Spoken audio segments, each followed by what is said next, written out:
The little girl's scream shattered the silence of the underground parking garage. "Help! Please somebody help my mom! They're beating her!" Blood pooled beneath her mother's head as three men in expensive suits stood over the fallen woman, their fists still clenched. One raised his foot to deliver another kick. Then everything changed. A maintenance worker set down his toolbox. His dark hands moved with precision, honed by years of military training.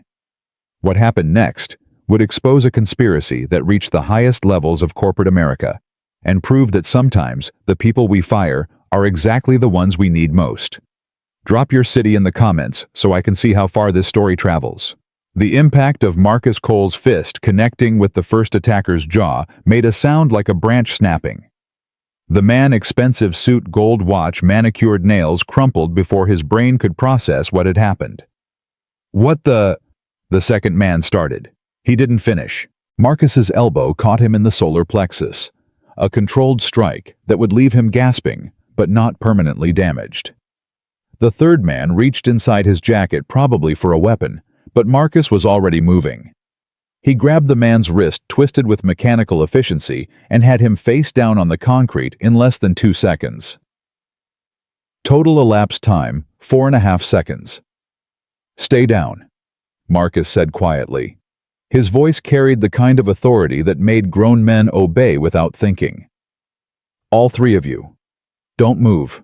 Don't speak. Don't even breathe hard." The little girl, maybe 7 or 8 years old, wearing a private school uniform, stood frozen, her mother's blood on her small hands. Her eyes were wide with terror, tears streaming down her brown cheeks. "Hey, sweetheart." Marcus's voice shifted entirely, becoming gentle, almost musical. "I need you to be brave for me. Okay, can you do that?" The girl nodded, hiccuping. "Good. Now I'm going to help your mom. She's going to be fine, but I need you to step back just a little bit. Can you do that for me?" Is she dead?" The girl's voice broke. "No, baby, she's not dead. See? She's breathing. But we need to stop this bleeding." Marcus knelt beside the unconscious woman, mid-30s blonde, wearing a suit that probably cost more than his monthly rent. Blood matted her hair where someone had struck her hard enough to split the scalp, but not hard enough to crack the skull. He'd seen enough head wounds in Kandahar to know the difference. His hands moved with practiced efficiency, applying pressure with a clean rag from his toolbox, checking her pulse, assessing her pupils when her eyelids fluttered. 911, what's your emergency?" Marcus glanced up. The girl had his phone pressed to her ear. "That's good thinking, sweetheart. You tell them we need an ambulance at the Grant Tower underground parking level B2. Woman with a head injury, unconscious but stable. Tell them to hurry." He could hear the dispatcher's voice through the phone, calm and professional, asking questions. The girl answered as best she could, her voice steadying as she focused on the task. "They want to know if the bad men are still here," she said. Marcus glanced at the 3 men on the ground. None of them had moved. One was still unconscious. The other 2 looked like they were reassessing every life choice that had led them to this moment. "Tell them the situation is secure, but they should send police too." The woman's eyes opened. For a moment they were unfocused, confused. Then they locked onto Marcus's face. Recognition flickered. "You," she whispered. Her voice was hoarse, confused. You're that maintenance man. The one I..." "Don't try to talk, ma'am. You've got a pretty good concussion. Just stay still. Help's coming." "No." She tried to sit up, winced, fell back. "You're the one I fired. 2 years ago. You're Marcus Cole, ma'am. And yes, you fired me. But right now that doesn't matter. What matters is keeping you conscious until the paramedics arrive."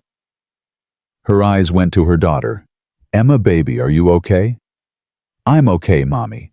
The man saved you. He was so fast you should have seen it. He went boom, boom, boom." The girl demonstrated with her small fists, some of her fear transmuting into excited admiration. "Like a superhero?" "Not a superhero, sweetie," Marcus said. "Just someone who was in the right place at the right time." "You were a soldier," the woman said. It wasn't a question. "I remember now, Navy SEAL. That was in your file. Before you were head of safety, before the incident. Before you terminated my employment for violating protocol. Yes, ma'am. She closed her eyes. When she opened them again, there were tears. You saved someone that day too. A technician. You disobeyed a direct order. I did. And now you saved me. Yes, ma'am. Why? The question hung in the air between them. In the distance, sirens grew louder. Because, Marcus said simply, I don't walk past people who need help. Not in Kandahar. Not in Texas 2 years ago. Not today. That's not who I am. But I destroyed your career. I cost you everything. You made a decision you thought was right at the time. We all make those. He checked her pulse again, satisfied with what he found. Doesn't mean I stop being who I am. The woman. Victoria Grant, his memory-supplied CEO of Grant Technologies, stared at him like she was seeing him for the first time. I don't even know what to say. Then don't say anything. Just focus on staying awake. Tell me your daughter's name again. Emma. Emma Grace Grant. That's pretty. Emma, can you come hold your mom's hand for me? Very gently. That's it. Perfect. The paramedics arrived first, followed quickly by police. Marcus gave his statement 3 times, once to the responding officers, once to a detective who showed up 20 minutes later, and once more to a woman in an expensive suit who identified herself as Victoria Grant's head of security. You took down 3 trained security contractors, the woman said, not bothering to hide her assessment of him. In less than 5 seconds. They weren't expecting resistance from a maintenance worker. Bullshit! I watched the security footage. That was SEAL CQB training executed perfectly. Who are you, really, Mr. Cole? Exactly who I say I am. Former Navy, former head of safety at Grant Tech, current maintenance worker at this building. I saw a child in danger, and I acted. That's all. That's all. She didn't believe him. And your connection to Victoria Grant? She fired me 2 years ago. Haven't spoken to her since. But you just saved her life. Yes. Why? Marcus was getting tired of that question. Because she needed help. Because her daughter was screaming.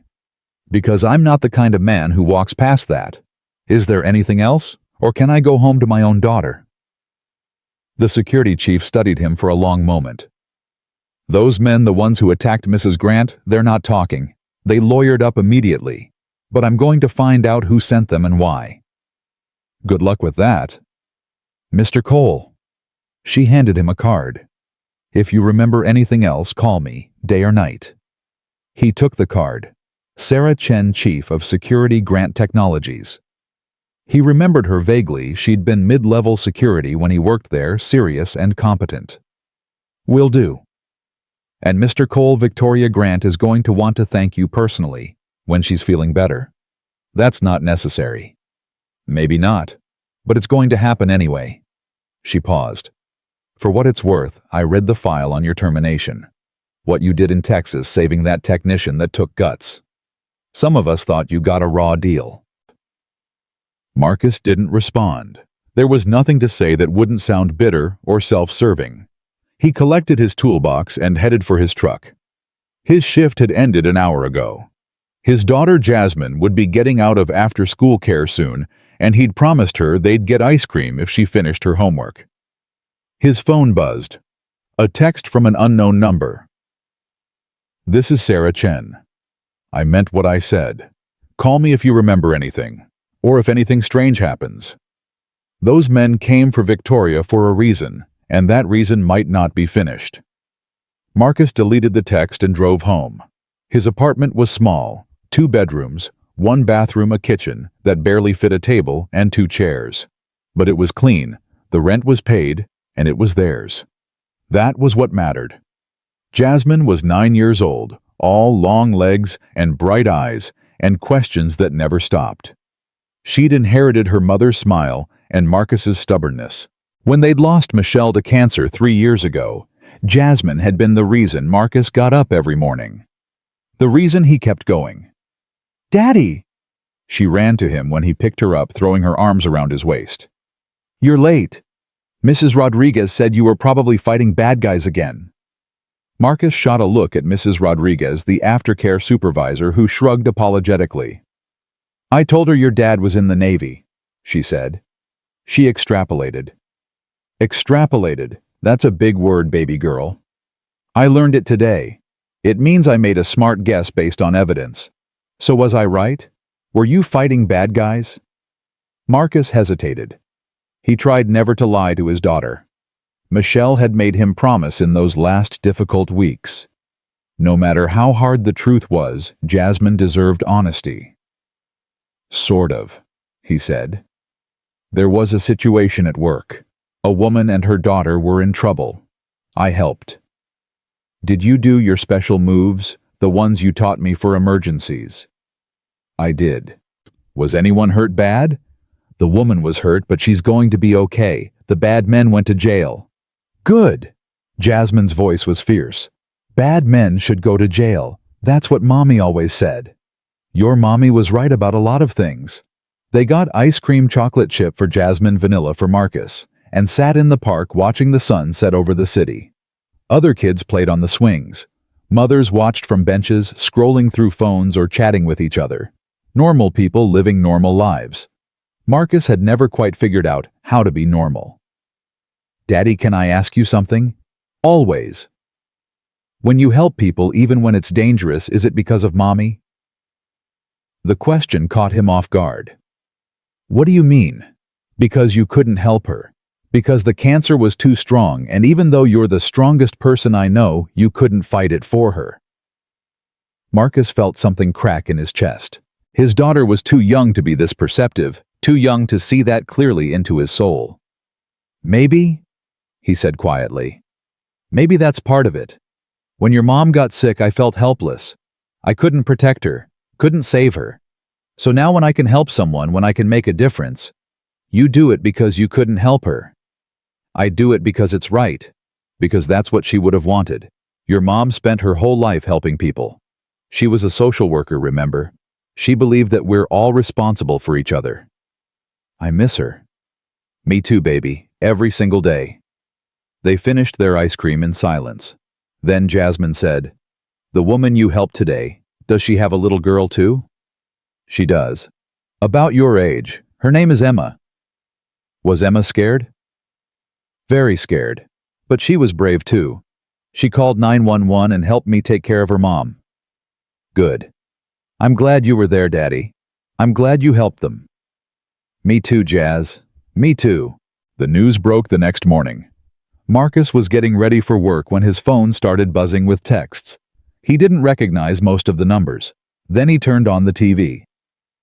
Attack on Grant Technologies CEO Victoria Grant has left the business community shocked and searching for answers. Grant 38 was assaulted yesterday in the underground parking garage of Grant Tower by 3 unidentified men.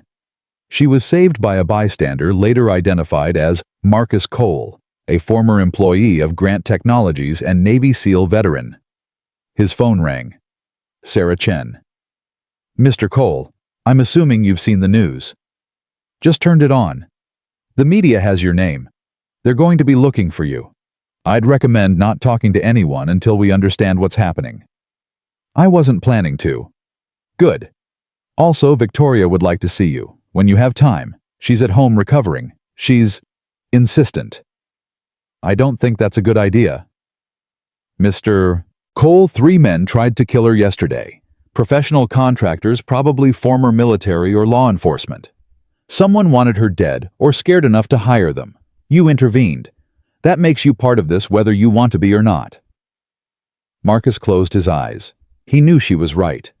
He'd known it yesterday in the parking garage when he'd recognized the precision in how those men had cornered Victoria. This wasn't random. This was planned. I have to work. I'll clear it with your supervisor. Come to her house at noon. I'll text you the address. She hung up before he could argue. Jasmine appeared in the doorway, already dressed for school, backpack on. Was that about the lady you helped? Yes. Are you in trouble? No, baby. But I need to go talk to her today. Make sure she's okay. Okay. But Daddy? Jasmine's face was serious. Be careful. If someone tried to hurt her once, they might try again. 9 years old and already thinking like a tactical analyst. Marcus didn't know whether to be proud or worried. I will. I promise. Victoria Grant's house was in the kind of neighborhood where Marcus's truck looked out of place. Manicured lawns, gates with intercoms, cars that cost more than most people's yearly salary. He gave his name at the security gate and was waved through. The house itself was massive stone and glass and perfectly landscaped gardens. A far cry from his 2-bedroom apartment. Sarah Chen met him at the door. She's in the study. Fair warning, she's not taking this well. The attack. The vulnerability. Victoria Grant doesn't do vulnerable. It's making her difficult. Marcus followed her through the house. Everything was expensive and tasteful, and somehow empty. Like a magazine spread where people posed but didn't actually live. Victoria was sitting in a leather chair by the window, a bandage visible at her hairline, her face pale but composed. Emma sat on the floor nearby, coloring in a book with an intensity that suggested she was working through yesterday's trauma in the only way an 8-year-old knew how. Mr. Cole. Victoria stood, winced slightly, sat back down. Thank you for coming. Ma'am. Please sit. And it's Victoria. I think we're past formalities. Marcus sat. Emma looked up from her coloring, recognized him, and smiled shyly before returning to her work. I wanted to thank you, Victoria said. Properly. Sarah showed me the security footage. What you did was remarkable. I did what anyone would do. No. You did what you were trained to do. What you've probably done 100 times before in situations I can't even imagine. She met his eyes directly. And you did it for someone who fired you, someone who cost you your career. That says something about your character. Or my stupidity. A ghost of a smile. Maybe both.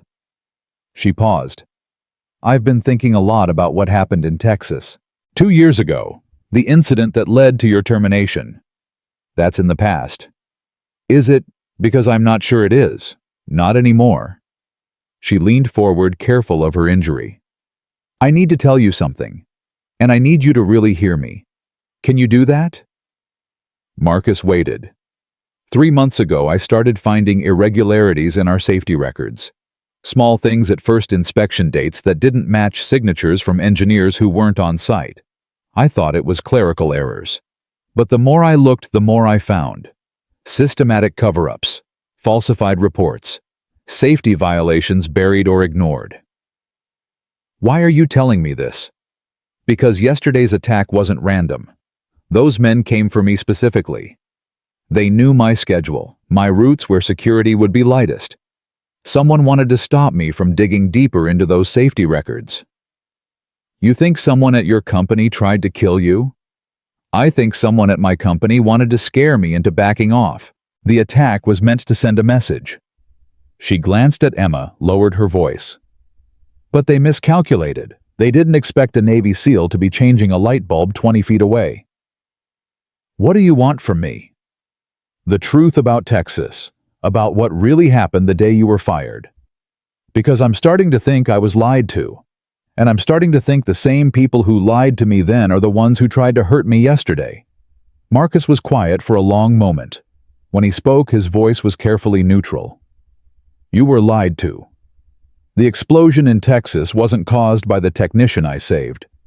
It was caused by someone in management ordering a shortcut on safety protocols to meet a production deadline. They disabled the fail-safes. When something went wrong, they needed a scapegoat. First, it was going to be the technician until I saved him. Then it became me. Who ordered the shortcut? Your VP of Operations, Charles Reynolds. Victoria's face went white. Charles recommended your termination. He told me you'd violated protocol, endangered company property, acted recklessly. He lied. Why didn't you fight it? You could have appealed, gone to the board. And said what? That a senior executive was corrupt, that he'd risked lives to meet a deadline. I had no proof. The maintenance records had already been altered. The technician I saved was given a settlement with an NDA. I was a former military guy with PTSD who'd gone rogue. Who would they have believed? Jesus! Victoria put her head in her hands. I signed your termination papers. I believed every word Charles told me. I ruined your career because I was too busy, too trusting, too focused on other things. I know, it's done. But it's not done, is it? Because Charles is still VP of Operations. He still has access to every facility, every safety report, every... She stopped. Last month, Charles was promoted. He's now acting head of safety. My head of safety. The irony wasn't lost on Marcus. So what are you going to do about it? He asked. I don't know. If I accuse him without proof, he'll do what he did to you, discredit me, make me look unstable or paranoid. The board already thinks I'm too emotional, too soft. They're looking for reasons to push me out. Then get proof. How? Marcus stood. That's your problem, not mine. You wanted to thank me for yesterday. You have. You wanted to know the truth about Texas. Now you do. But I'm not interested in fighting your battles for you, Mrs. Grant. I have a daughter to take care of, and a job to do. He headed for the door. Mr. Cole, Marcus. Victoria's voice stopped him. I know I have no right to ask you for anything. But those men who attacked me, they didn't just threaten me. They threatened Emma. They said if I didn't back off next time, they'd come for her. Marcus turned slowly. Victoria's composure was cracking. I don't know who to trust anymore. Charles has been my mentor for 8 years. If he's behind this, if he's willing to hurt my daughter to protect himself. Her voice broke. I need help. Real help. From someone who can't be bought or scared off. Someone who knows how to handle situations when things get dangerous. Hire a bodyguard. Hire 10. I have bodyguards. They're very good at their job. But they're not you. They didn't see what you saw in Texas. They don't know the whole story. And they won't care about the truth the way you do. You don't know what I care about. Don't I? You saved a man's life when it cost you everything. You saved me yesterday, when you had every reason to walk past. You made your daughter a promise to always come home safe, and you keep that promise every single day, even though it would be easier to take risks to not care so much. I may not know you well, Mr. Cole, but I know you care. Maybe more than anyone I've ever met. Emma had stopped coloring. She was watching them both, her young face serious. Please, Victoria said quietly. Help me find the truth. Help me protect my daughter. And maybe help me make right what I did to you 2 years ago. Marcus looked at Emma. Really looked at her. She was Jasmine's age, maybe a year younger. She had her mother's eyes and a resilience that shouldn't exist in someone so young. Yesterday, she'd watched her mother get beaten. She'd called 911. She'd been brave when everything in her world was terrifying. Just like Jasmine had been brave when Michelle was dying. 1 week, he heard himself say. I'll give you 1 week. I'll look at your safety records, tell you if I see anything that connects to Texas. But I'm not a bodyguard, and I'm not a private investigator. After 7 days, I'm gone. That's more than fair. And you keep Emma safe, whatever it takes. If things get dangerous, you send her somewhere secure. Agree to that, or I walk right now. I agree. Good. Marcus moved to the door again, then paused. One more thing. That technician in Texas, the one I saved.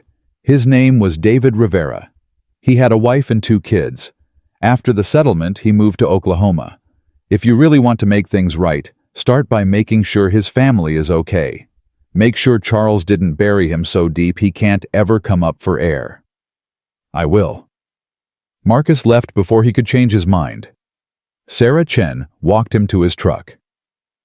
Thank you, she said. For what it's worth, I think she's right about Charles. I've been feeling something's off for months, but without proof.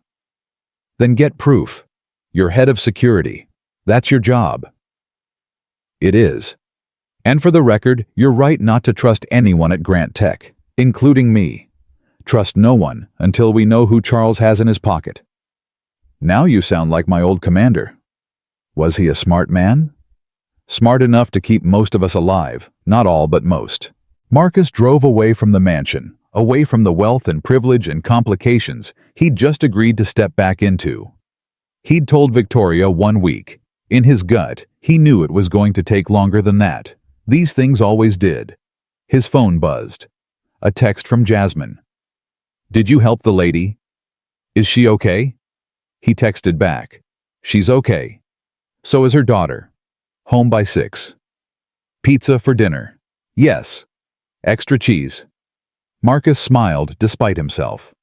Whatever happened with Victoria Grant and Charles Reynolds and the mess at Grant Technologies, he'd be home by 6. He'd have pizza with his daughter. He'd help her with her homework, tuck her in, tell her stories about her mom. That was what mattered. That was what he'd fight for. The rest, the truth, the justice. The reckoning that was coming, that was just details. He'd handled worse in Kandahar. He'd handle this too.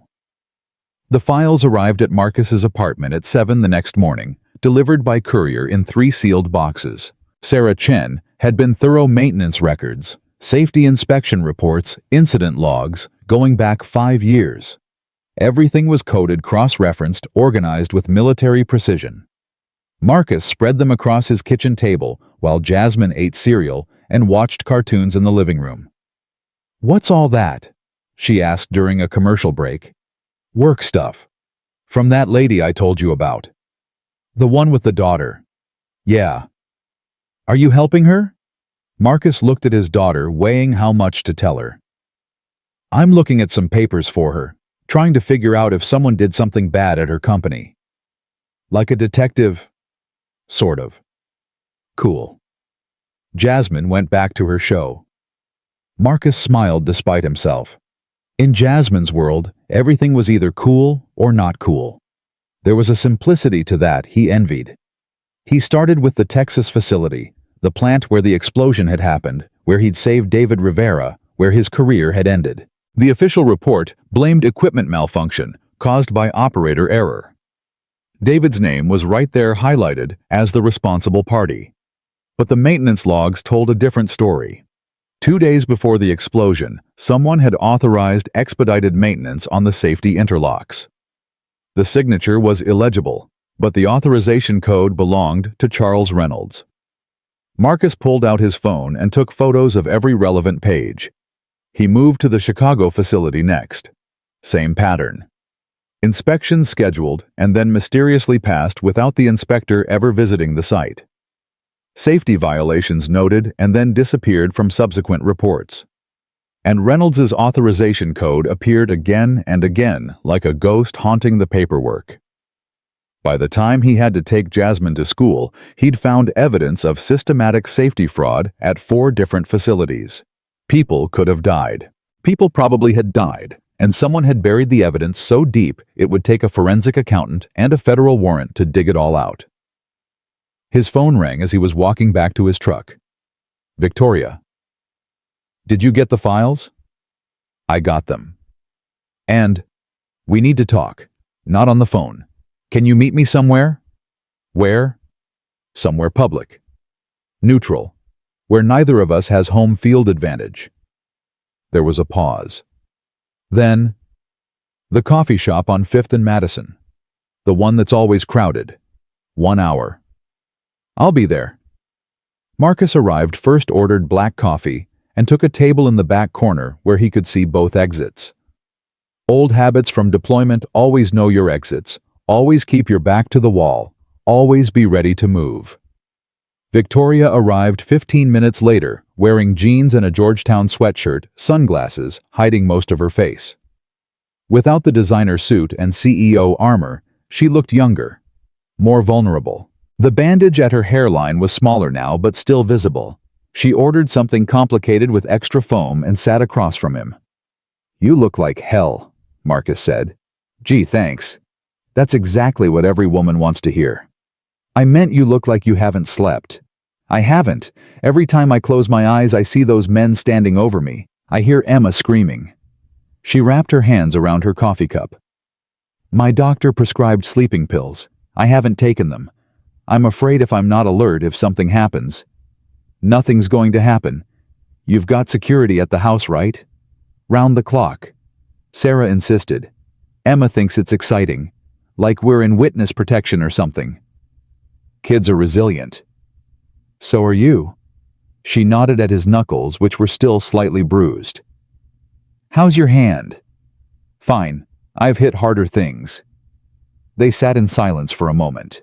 Around them, the coffee shop hummed with morning energy students on laptops, business people on phones, mothers with strollers. So, what did you find? Victoria asked finally. Marcus pulled out his phone and showed her the photos. Charles has been systematically bypassing safety protocols at every major facility for at least 5 years. He authorizes expedited maintenance signs off on inspections that never happened. Buries incident reports that should have triggered federal investigations. It's not just negligence. It's deliberate fraud. Victoria's face went pale as she scrolled through the images. Jesus. How many people? I don't know, but more than 0. We need to take this to the board, to the authorities. With what photos of internal documents that I'm not supposed to have, documents you gave me without authorization? Charles's lawyers would bury this before it ever saw daylight. They'd claim you're fabricating evidence that you're unstable after the attack, that you're being manipulated by a disgruntled former employee. So what do? We get more. We find David Rivera and get him to break his NDA. We track down other employees who might have witnessed something. We build a case that's airtight, that can't be dismissed or explained away. That could take months. Probably. Unless... Marcus stopped. Unless what? Unless we can prove Charles was behind the attack on you. That connects everything: the safety fraud, the violence, the cover-up. That's criminal conspiracy. That's federal. But we don't have proof he ordered the attack. Not yet. But Sarah's working on it, right? Tracing those 3 men, finding out who paid them. She is. But it's slow going. They lawyered up immediately. Their accounts are clean cash payments, no paper trail. Marcus thought for a moment. The parking garage. There were cameras, security footage. Sarah already reviewed it. It shows the attack, shows you intervening. But it doesn't show who they were working for. What about before? Did the cameras catch them arriving, following you, waiting for you? Victoria blinked. I don't know. Sarah focused on the attack itself. Tell her to look earlier, hours earlier. If those men were professionals, and they didn't just show up and wing it. They surveilled you, they learned your patterns. That means they were in that garage before, probably multiple times. Security footage might show them casing the place. I'll tell her. Victoria made a note on her phone. Then she looked up at him. How do you know this stuff? Afghanistan. We did a lot of raids. You learn to think like your target. Anticipate their preparation. Must have been hard, being over there. It was necessary. That's not the same as easy. No, it's not. Another silence. This one felt heavier. Can I ask you something? Victoria said. Oria. About your wife. Sarah mentioned, no. Okay, I'm sorry. I shouldn't have. Michelle died 3 years ago. Cancer. We were married 8 years. She was the best person I ever knew, and every day without her is hard. But I have Jasmine, and she's the reason I get up in the morning. That's all you need to know. Victoria nodded slowly. I lost my husband too. Car accident 4 years ago. He was picking Emma up from ballet class. Drunk driver ran a red light. Her voice was steady, but her eyes weren't. The driver served 6 months. 6 months for killing the father of my child. I'm sorry. Me too. But we survive, right, for our kids. Because they need us to be strong even when we don't feel strong. Yeah, we survive. They finished their coffee. Victoria paid despite Marcus's protest. You're doing me a favor, she said. Least I can do is buy you coffee. This isn't a favor. This is... He stopped, not sure what it was. Justice, revenge. An excuse to feel useful again. What? I don't know yet. Victoria stood to leave, then paused. Marcus, thank you. For yesterday, for today, for seeing me as more than the woman who fired you. You're welcome. And Victoria, lock your doors. Vary your routes. Don't go anywhere alone. Not until we know who we're dealing with. I will. Be careful yourself. If Charles figures out you're helping me, he won't. I'm just a maintenance worker. Remember, I'm nobody. But they both knew that wasn't true. Marcus spent the afternoon tracking down David Rivera. It wasn't easy. The man had disappeared into Oklahoma with his settlement money and his NDA and his trauma from the explosion that had nearly killed him. But Marcus had resources most people didn't. Brothers from his SEAL team scattered across the country, connected by bonds forged in fire. A few phone calls, a few favors called in, and he had an address in Tulsa. He couldn't go himself. He had Jasmine to think about, and he'd promised Victoria 1 week, not an expedition across state lines. But he could make calls. David Rivera answered on the third ring. Hello? Mr. Rivera, my name is Marcus Cole. We met 2 years ago in Texas. I'm the man who pulled you out of the fire. Silence. Then, how did you get this number? That's not important. What's important is that I need to talk to you about what really happened that day. I signed an NDA. I can't talk about it. I know. But things have changed. The man who gave you that NDA, Charles Reynolds, he's still putting people in danger. He's still cutting corners, still falsifying reports. And now he's escalating. He tried to hurt someone to keep them quiet. That's not my problem. It could be. What if he decides you're a liability? What if he worries you might talk someday, NDA or not? He can't touch me. I'm in Oklahoma. I'm out of it. Are you, because I got your number in 3 phone calls? You think Charles Reynolds can't do the same? More silence. What do you want from me? David's voice was tired, defeated. The truth. On record. About who ordered the safety bypasses that caused the explosion. About who paid you to lie. I can't. They'll sue me. Take everything. My kids. Your kids deserve a father who stands up to bullies, who fights for what's right. Your kids deserve to be safe from people like Charles Reynolds. You don't understand. These people, they're powerful. They're connected. They'll destroy me. They already did destroy you. You're hiding in Oklahoma, afraid to speak, afraid to live your life. That's not survival. That's just slow death. Fuck you. But there was no heat in it, just exhaustion. Think about it, Marcus said. That's all I'm asking. Think about what kind of man you want your kids to see when they look at you. Think about what your wife would want you to do. He hung up before David could respond. It was harsh, maybe too harsh. But Marcus had learned in the military that sometimes you had to push people past their fear to get to their courage. Sometimes you had to make them uncomfortable before they could make themselves brave. He'd give David Rivera a week to think about it. After that, he'd try again. Jasmine was quiet at dinner that night. She pushed her pizza around her plate, not eating, not talking, just staring at the cheese like it held the secrets of the universe. What's wrong, baby girl? Nothing. That's not true. I can always tell when something's bothering you. Your mom taught me that. Did she? She did. She said you get this little wrinkle right here. He touched her forehead gently. When you're worried about something, but don't want to say it. Jasmine touched her own forehead. Really? Really? So what's going on? There were men at school today. Marcus went very still. What kind of men? I don't know. They were just watching. From across the street. Mrs. Patterson noticed them too. She called the principal. Did they do anything? Say anything? No, they just stood there. But Daddy, they looked mean, like the men on TV who hurt people.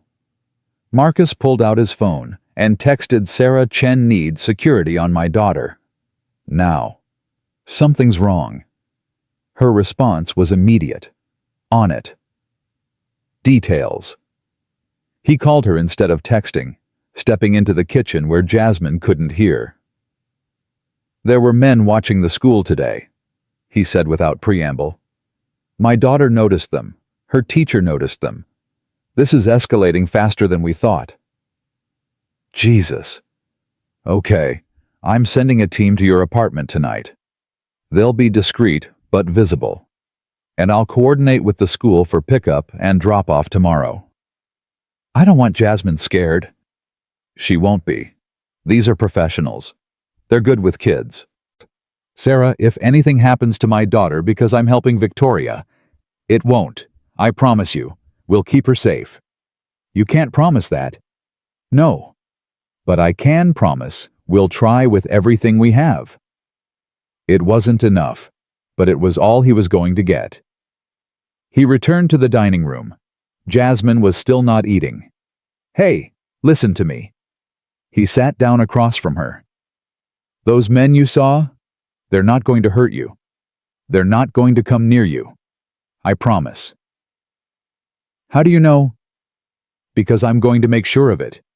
And because some very good people who used to be soldiers like me are going to watch the school tomorrow.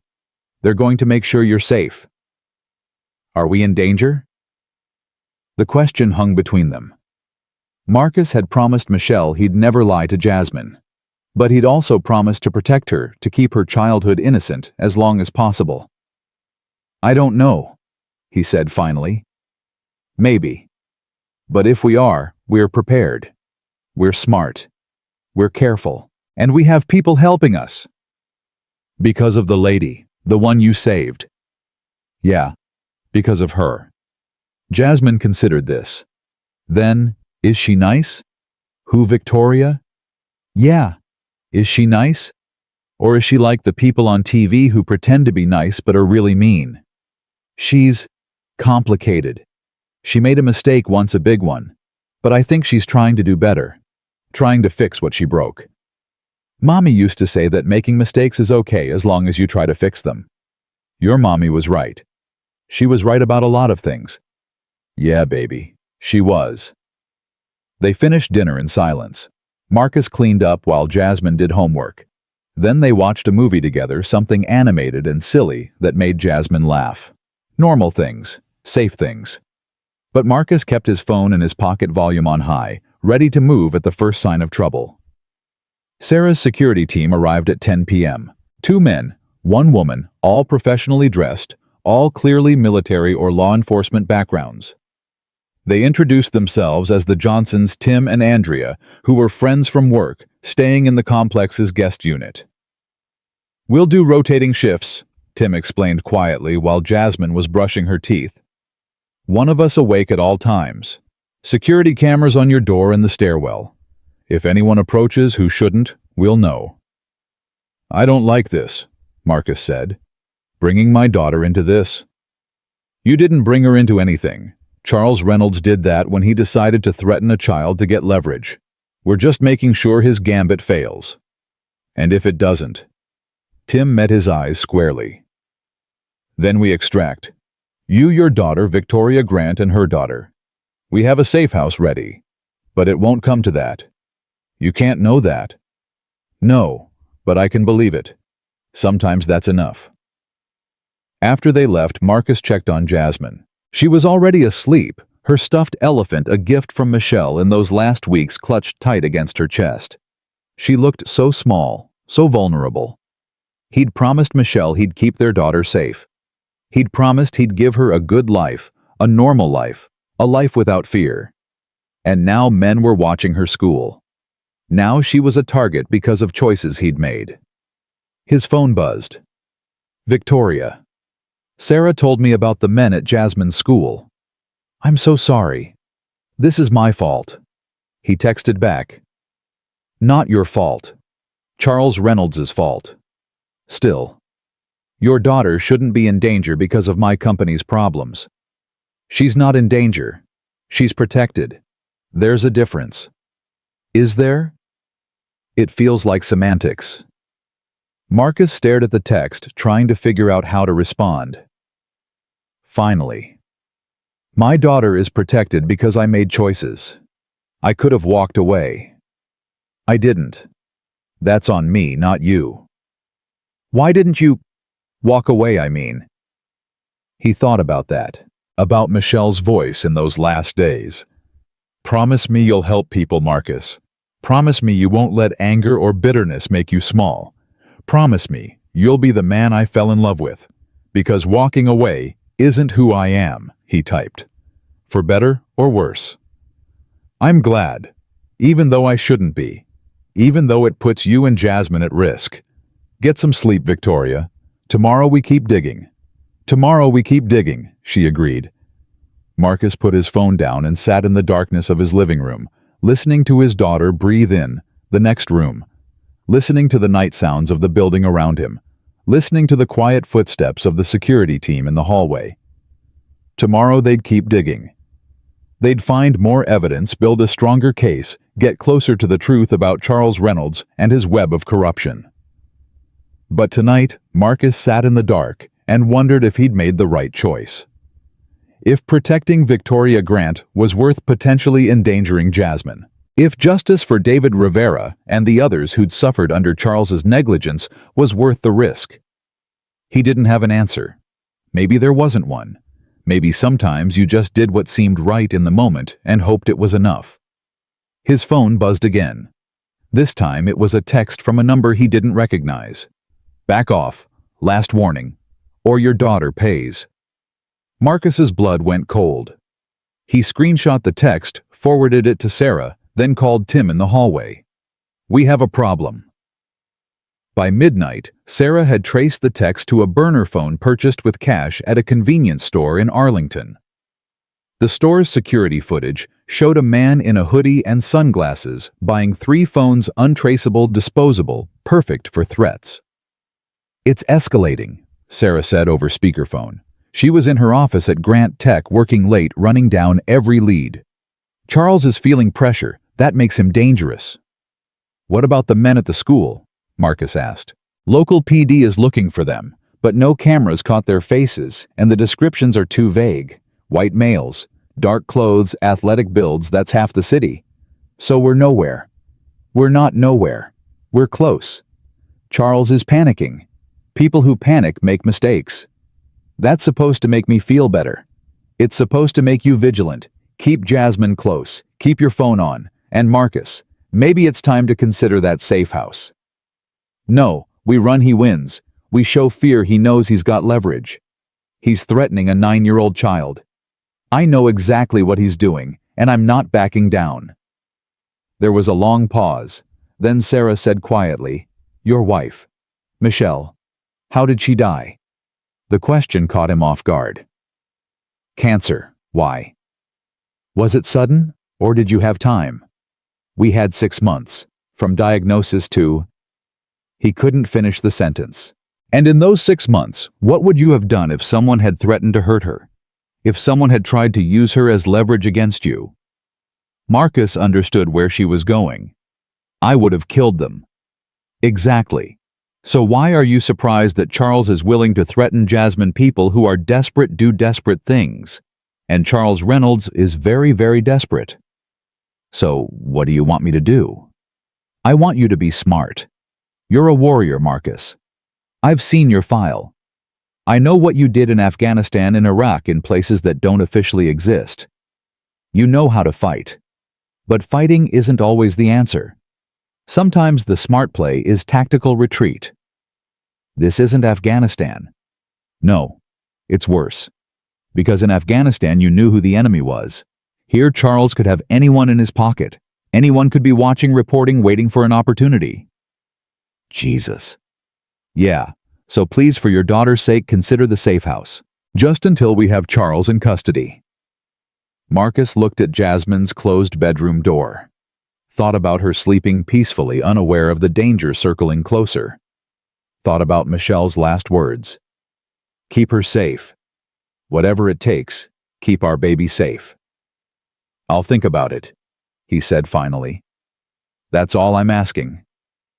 After Sarah hung up, Marcus sat in the darkness for a long time. The security team was outside. The doors were locked. The building was quiet. But he couldn't shake the feeling that somewhere out there, Charles Reynolds was planning his next move. And whatever it was, it wouldn't be subtle. It wouldn't be clean. It would be designed to hurt. His phone buzzed. Victoria again. Can't sleep. Keep thinking about Emma. About how close I came to leaving her motherless. She's safe now, Marcus typed back. Is she? Are any of our children safe as long as Charles is free? He didn't have an answer for that. Tomorrow, he typed instead. We'll figure this out tomorrow. You keep saying that. Like tomorrow is magical. Tomorrow is another day to work the problem. That's all we've got. My father used to say that. During the early days of the company when we almost went bankrupt, he'd say, tomorrow we work the problem, today we survive. He died thinking I'd make the company something good, something that helped people. And instead, I built something that hurts them. You didn't build it alone, and you're trying to fix it. That counts for something. Does it tell that to the families of people who died because of safety violations? I was too blind to see. Marcus understood that guilt. He'd carried it himself after Michelle died. The guilt of not seeing her illness sooner, not pushing the doctors harder, not being able to save her despite all his training, all his experience, all his desperate prayers. Guilt is easy, he typed. Fixing the problem is hard. Choose the hard thing. When did you become a philosopher, Afghanistan? Long nights in the desert give you time to think. Were you scared over there every single day? But I did the job anyway. Fear doesn't mean you stop. It means you're human. I'm scared now. Terrified, actually. Good. Means you understand what's at stake. Is that supposed to be comforting? No. It's supposed to be honest. A long pause. Then, thank you. For being honest. For not pretending this is going to be easy. It's not going to be easy, but we'll survive it. You keep saying we. Yeah, I do. Why you barely know me? You have every reason to hate me. Marcus thought about that. About why he was doing this. Why he'd agreed to help. Why he kept showing up even when it got dangerous. Because he typed, finally, you remind me of someone. Someone who made mistakes but tried to fix them. Someone who cared more about doing right than being right. Someone worth fighting for. Your wife. Yeah, my wife. I'm honored, and I promise I won't let you down. I won't waste this chance you're giving me. Then get some sleep. Tomorrow we work the problem. Tomorrow we work the problem. She agreed. Marcus put his phone down and checked on Jasmine one more time. She was still sleeping peacefully, still clutching her elephant, still innocent and safe in her dreams. Tomorrow would bring new challenges, new threats, new complications. But tonight his daughter was safe. And that would have to be enough. Morning came too fast. Marcus woke to his alarm at 5:30, body aching from a night spent half asleep, every sound in the hallway making him reach for the weapon he kept in his nightstand. Tim knocked softly at 6 with coffee and an update. Quiet night, no movement, but we ran the threat text through some contacts at FBI. The language pattern matches other intimidation campaigns linked to corporate security firms. Professional stuff. Charles hired professionals to threaten a 9-year-old. Looks that way. Makes sense from his perspective, keeps his hands clean, maintains deniability. Nothing about this makes sense. No, but it's the world we're in. Jasmine emerged from her room still in pajamas, rubbing sleep from her eyes. She saw Tim and stopped. Who's that? This is Tim. He's a friend of mine from the Navy. He's visiting for a few days. Oh. Jasmine studied him with the brutal honesty of children. You don't look like Daddy's other Navy friends. You're too clean. Tim laughed.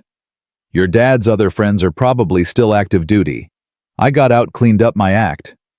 Did you fight bad guys too? I did. Still do sometimes. Just different bad guys now. Are you helping us with the bad guys watching my school? Tim glanced at Marcus, who nodded slightly. I am. But you don't need to worry about them. They're not going to come near you. That's what Daddy said. But I'm still worried. That's okay. Being worried means you're smart, means you're paying attention. But being worried doesn't mean you stop living your life. You still go to school, still see your friends, still do all the normal kid stuff. You just do it with people watching your back. Like bodyguards. Exactly like bodyguards. Jasmine considered this. That's kinda cool, actually. Like I'm someone important. You are important. You're the most important person in your dad's life. After breakfast, Marcus drove Jasmine to school with Andrea, following in a second car. The security was discreet, but present. Andrea parked where she could see the main entrance. Tim was already inside the building, talking to the principal. And Sarah had coordinated with local police to increase patrols in the area.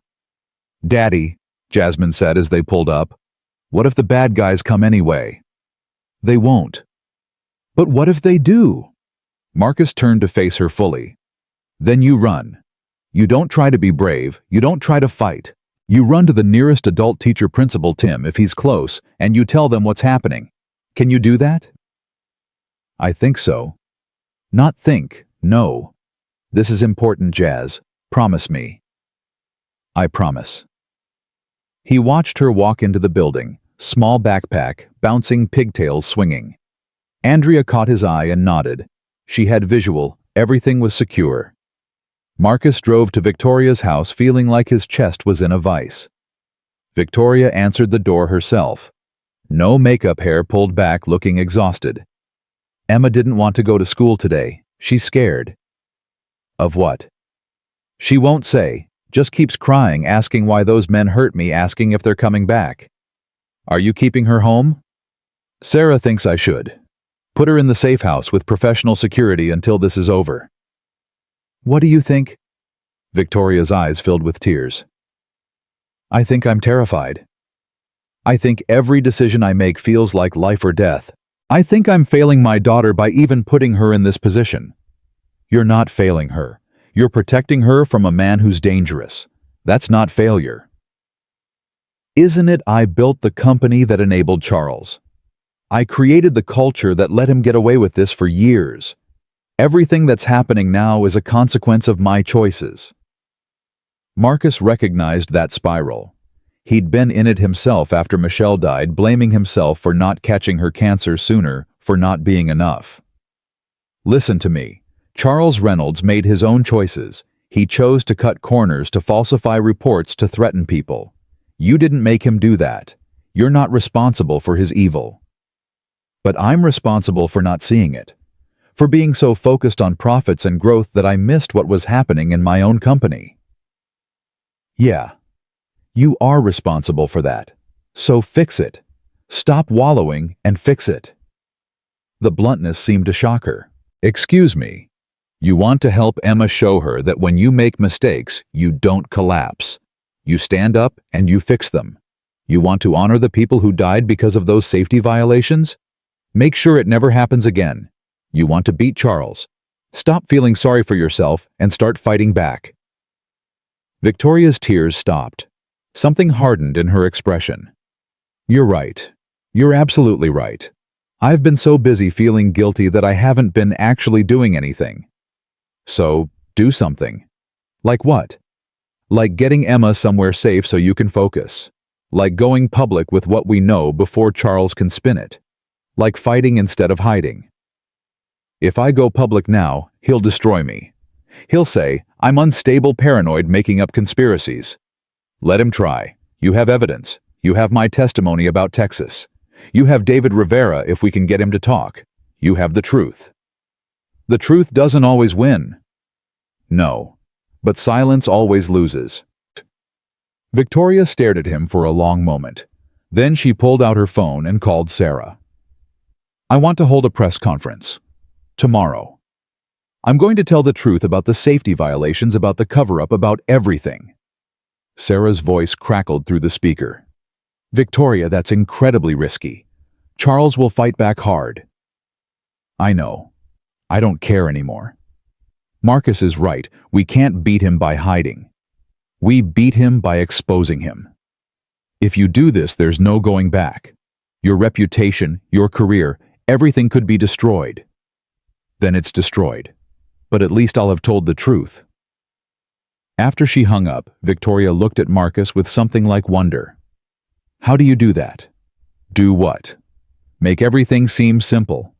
Make the right choice seem obvious. It's not simple. And the right choice is never obvious. But I learned in the military that hesitation kills. When you know what needs to be done, you do it. You don't overthink, you don't second guess. You act. I wish I'd learned that lesson years ago. You're learning it now. That's what matters." Emma appeared in the doorway clutching a stuffed rabbit. "Mommy, are you sending me away?"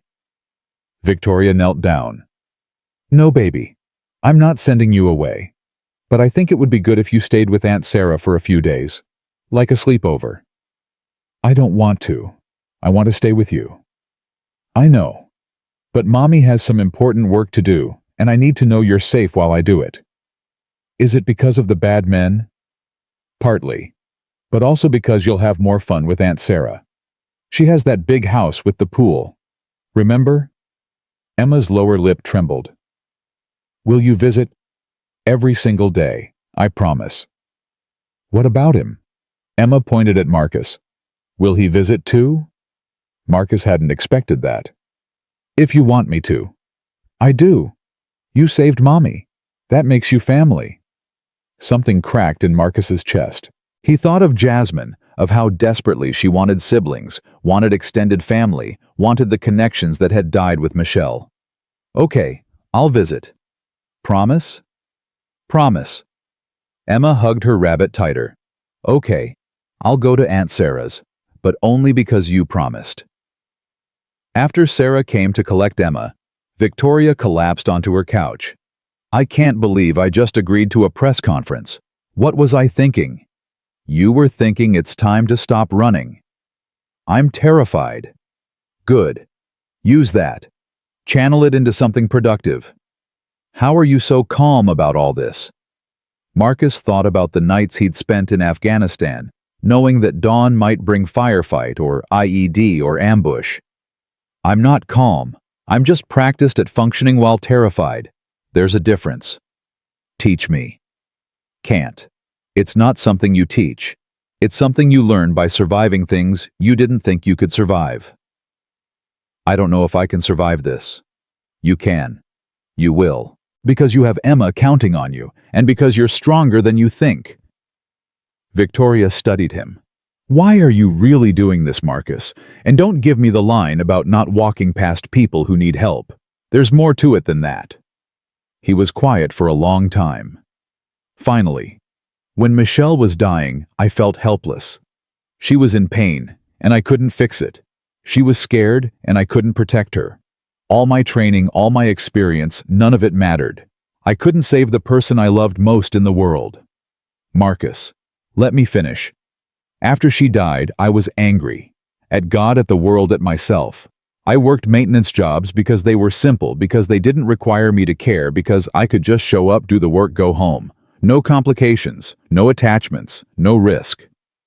But then I saved you in that parking garage, and for the first time in 3 years, I felt like myself again. Like the man Michelle married. The man who fought for people, who stood up to bullies, who gave a damn about something other than survival. So this is about you, not me." "Maybe. I don't know. Maybe it's about both of us figuring out who we are after loss. Maybe it's about second chances." Victoria reached across the space between them and took his hand. The gesture was simple, unexpected. "Michelle was lucky to have you. I was lucky to have her. Is it okay that I'm jealous of her, of what you two had? My wife is dead. I know. I'm sorry. That was inappropriate." "No." Marcus squeezed her hand gently. "It's human. And for what it's worth, Emma's lucky to have you too. You're trying. That counts for everything." They sat in silence, hands connected, two people trying to find their way through darkness toward something like redemption. Marcus's phone shattered the moment. "Sarah. We have a problem. Charles just called an emergency board meeting. He's moving to have Victoria removed as CEO, effective immediately. Claims she's having a breakdown, making erratic decisions compromising company security. Victoria grabbed the phone. When?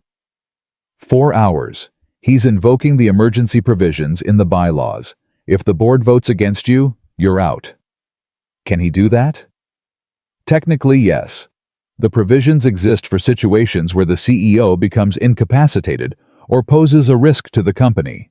He's arguing you meet those criteria. That's insane. It's strategic. He knows you're planning something. He's trying to neutralize you before you can act. Marcus took the phone back. What about the press conference? We'd have to move it up.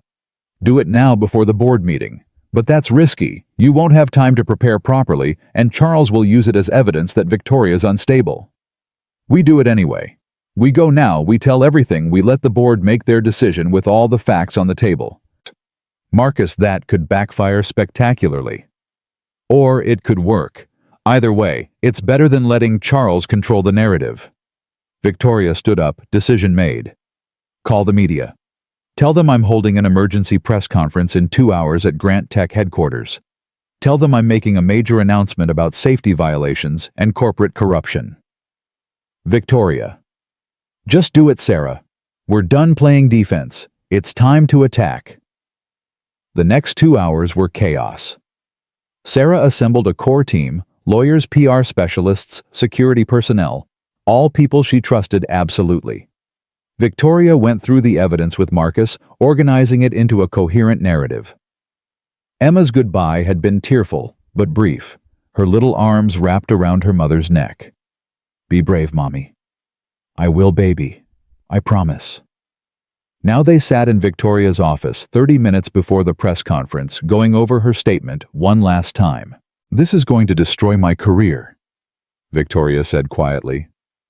Maybe. Or maybe it saves it. I don't know if I care anymore. I just want it to be over. It won't be over. Not for a while. But today you start fighting back. That's something. I'm scared. I know. What if I freeze? What if I can't do this? Then I'll be standing right there. You look at me. You remember why you're doing this and you keep going. You're not going to be on camera with me. No. But I'll be in the room. That counts. Sarah knocked. 5 minutes. The press is assembled. Charles knows what's happening. He's threatening to sue for defamation, but his lawyers are advising him to wait and hear what you say first. He'll be watching. Absolutely. So make it count. They walked down the hallway together. Marcus could feel Victoria's fear radiating off her in waves, but she kept moving forward. One foot in front of the other. That was all courage ever was, continuing despite terror. The press room was packed. Cameras, reporters, lights everywhere. Marcus stayed at the back, out of frame but visible if Victoria needed to see him.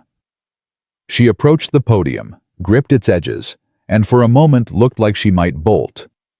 Then her eyes found his across the room. He nodded once. She took a breath and began. My name is Victoria Grant.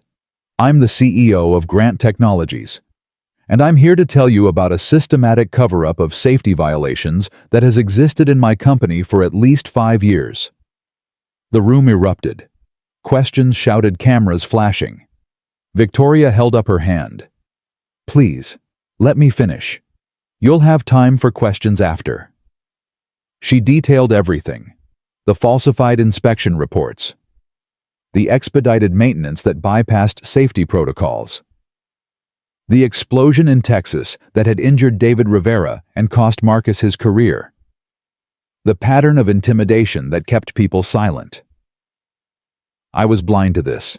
I was so focused on growth, on profits, on competing in a cutthroat industry that I didn't see what was happening in my own facilities. People were put at risk. Some people were hurt, and I am responsible for that failure. Her voice cracked, but she pushed through. But I'm here today because I refuse to be blind anymore. I refuse to let this continue. And I refuse to let the person responsible, Charles Reynolds, my VP of Operations, continue to endanger lives in the name of efficiency. More eruptions. More questions. Victoria powered through. I know this is shocking. I know some of you will think I'm lying or exaggerating or having a breakdown. Charles Reynolds has already called an emergency board meeting to have me removed. He's counting on the board not believing me. He's counting on my reputation being destroyed before the truth can come out. But I have evidence. I have documentation. I have witnesses. And I'm prepared to turn all of it over to federal investigators, to OSHA, to anyone who wants to examine it. She paused, looked directly at the camera. I'm doing this because 16 months ago my husband died in a car accident. It was preventable. A drunk driver ran a red light. But it was also random, senseless. I couldn't stop it. I couldn't protect him. But I can protect the people who work for Grant Technologies. I can stop the person who's been putting them at risk. And even if it costs me everything, that's what I'm going to do. The room was silent now. Every reporter leaning forward. Charles Reynolds will claim I'm unstable. He'll point to the recent attack on me as evidence that I'm paranoid. But I'm not paranoid. I was attacked by professional contractors, and I believe Charles Reynolds ordered that attack to silence me. I can't prove that yet, but I believe it, and I'm asking law enforcement to investigate. Finally, I want to say something to the employees of Grant Technologies. I failed you. I created a culture where productivity mattered more than people, where speaking up meant risking your job, where safety was an afterthought. I'm sorry. Truly, deeply sorry. And I promise you, whether I remain as CEO or not, I will spend whatever time I have left fixing what I broke. She stepped back from the podium. The questions exploded. Ms. Grant, do you have proof Charles Reynolds ordered the attack? Not yet, but I'm working with law enforcement to establish that connection. Why should we believe you and not Mr. Reynolds? You shouldn't believe either of us. You should demand an independent investigation and follow the evidence wherever it leads. Will you resign? No. I will fight to remain as CEO so I can fix this company. But if the board removes me, I'll continue fighting from the outside. What about the man who saved you in the parking garage? Is he involved in this? Victoria's eyes found Marcus again. Marcus Cole was wrongfully terminated 2 years ago for saving a man's life during the Texas explosion. He was made a scapegoat by Charles Reynolds. And yes, he's been helping me uncover the truth. He's a hero, in every sense of that word. Marcus felt the weight of every camera turning toward him. He wanted to disappear, but he stayed put. This was Victoria's moment, not his. One final question. What happens now? Victoria smiled, and it was sad, but determined. Now we see if the truth matters more than power. Now we see if doing the right thing is enough. And now we wait. She left the podium. Sarah rushed to her side, already fielding calls from lawyers and board members and federal agencies. Marcus met them in the hallway. You did good. I'm shaking. That's adrenaline. It'll pass. Charles is going to destroy me. Maybe. Or maybe you just destroyed him first. Sarah hung up from yet another call. The board meeting is still happening, but half the board is demanding Charles answer these allegations before they vote on anything. Federal investigators want to meet with you tomorrow, and the media is losing their minds. Is that good or bad? I don't know yet, but it's momentum. That's something. Marcus's phone rang. Tim. We have a situation at Jasmine's school. You need to get here now. His blood went ice cold. What happened? Just get here. She's safe, but hurry. Marcus ran. He barely remembered the drive, his mind spinning through every worst-case scenario. Had someone gotten past Tim? Had they taken his daughter? Had his choice to help Victoria? Just cost Jasmine everything. He screeched into the school parking lot, left his truck running, sprinted inside. Tim met him at the office door. She's okay. Calm down. She's okay. What happened?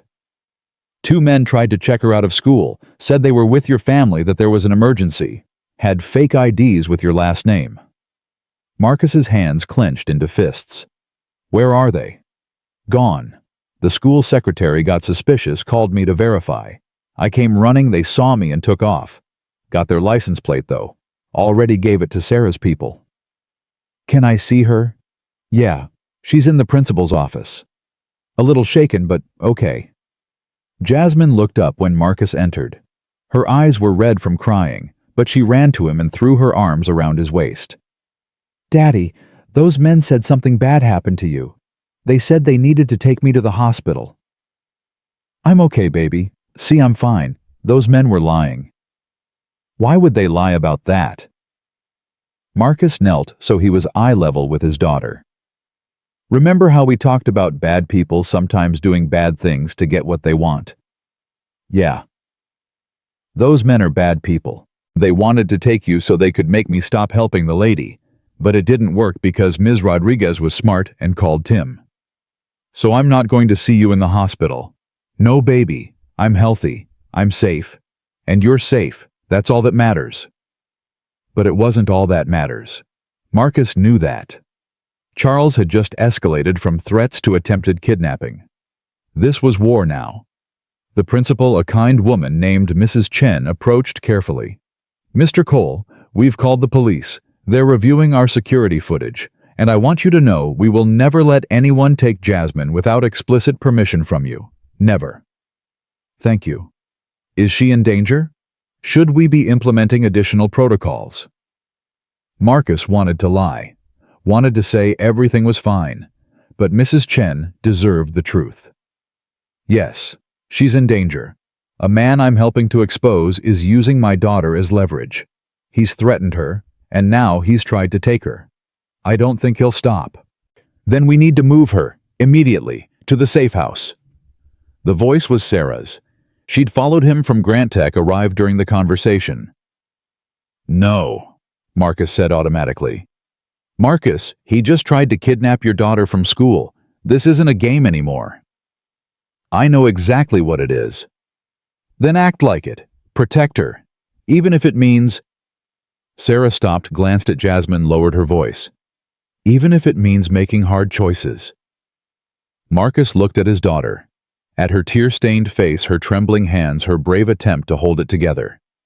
He thought about Michelle. About her last words, keep her safe, whatever it takes. Okay, he said quietly. Okay. We go to the safe house. Both of us. Both of you. I'm not sending her somewhere without me. If she goes, I go. That leaves Victoria unprotected. Victoria has you. She has a security team. She has the truth on her side now. She'll be fine. Will she? Marcus didn't answer, because he didn't know. Because maybe walking away now meant Victoria would face Charles alone. Maybe it meant she'd lose, but maybe losing his daughter meant losing everything that mattered. I'll tell her, Sarah said finally. She'll understand. Will she? She's a mother too. Of course she will. Marcus gathered Jasmine's backpack, signed the checkout sheet, and carried his daughter to his truck. Tim and Andrea flanked them, eyes scanning for threats. Daddy? Jasmine whispered. Are we running away? No, baby, we're being smart. There's a difference. It feels like running. I know. But sometimes the brave thing isn't fighting. Sometimes it's protecting what matters most. Mommy wouldn't have run. She fought her cancer even when it hurt. The words hit Marcus like a punch, because Jasmine was right. Michelle had fought until the very end, had refused to give up even when giving up would have been easier. And here he was choosing safety over justice, choosing his daughter over the truth. Was it the right choice? He didn't know. Maybe there was no right choice. Maybe there was just the choice you could live with. His phone buzzed. Victoria. Sarah told me. Thank you for everything. Keep Jasmine safe. That's what matters. He texted back, I'm sorry. Don't be. You're being a good father. That's more important than anything else. But it didn't feel like victory. It felt like surrender. And Marcus Cole had never been good at surrendering. The safe house was 40 miles outside the city, tucked into woods thick enough that you couldn't see the road from the windows. Sarah's team had used it before for witness protection situations, corporate whistleblowers who needed to disappear until trials concluded. It had reinforced doors security cameras on every angle and enough supplies to last a month without resupply. It also felt like a prison.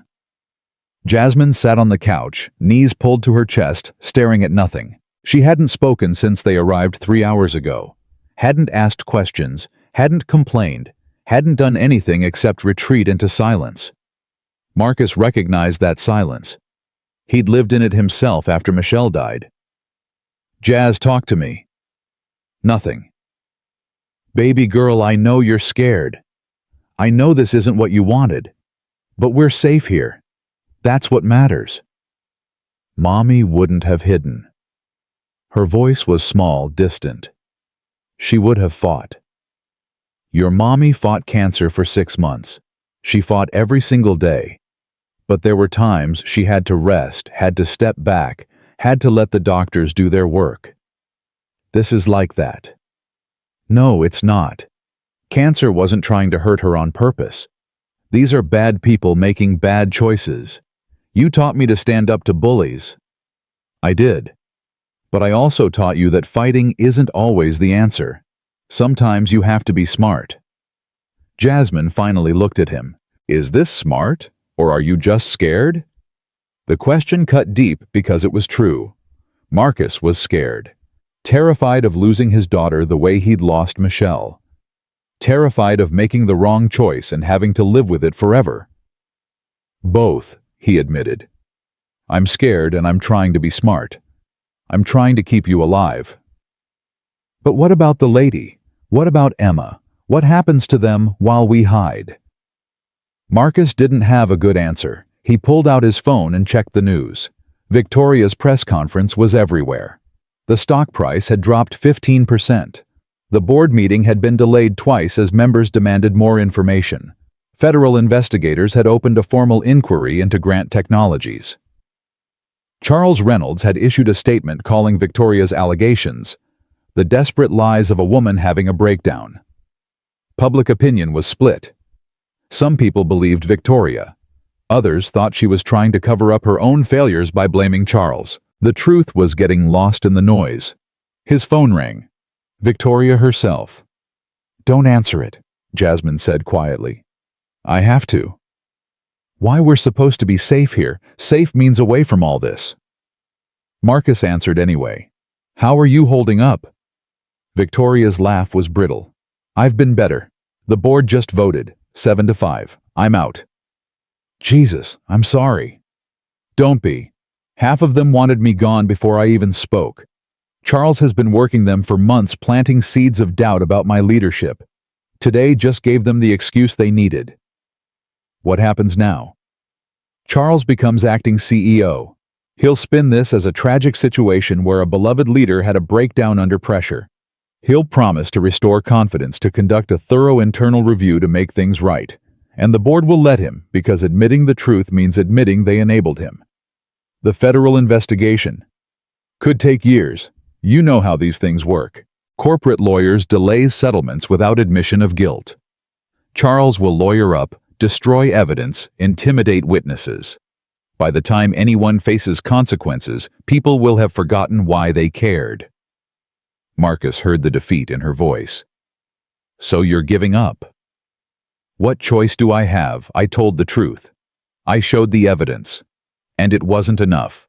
Charles won. He only wins if you stop fighting. I'm tired of fighting, Marcus. I'm tired of being strong. I just want my daughter back. I just want this to be over. Then make it over. Finish it. How? Marcus thought about Afghanistan. About missions that seemed impossible until you found the one angle nobody else saw. Charles thinks he's won. Use that. People who think they've won get careless. What are you suggesting? I don't know yet, but there has to be something. Some way to prove he ordered the attack on you, that he tried to take Jasmine. Something that connects him directly to criminal acts, not just corporate negligence. Even if we had that, I'm not CEO anymore. I don't have access to company resources, company information. Charles has already changed my security clearances, locked me out of systems.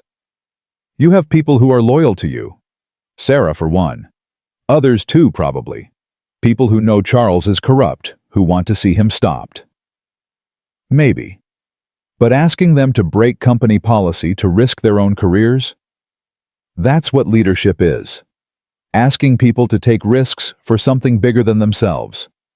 You think you're the first person to lose everything fighting for what's right. You think you're the first person to wonder if it's worth it. Silence on the line. Then, no, I'm not. So stop feeling sorry for yourself and figure out the next move. You're not done until you decide you're done. When did you become so wise? I'm not wise. I'm just stubborn. Michelle used to say it was my most annoying quality. I wish I could have met her.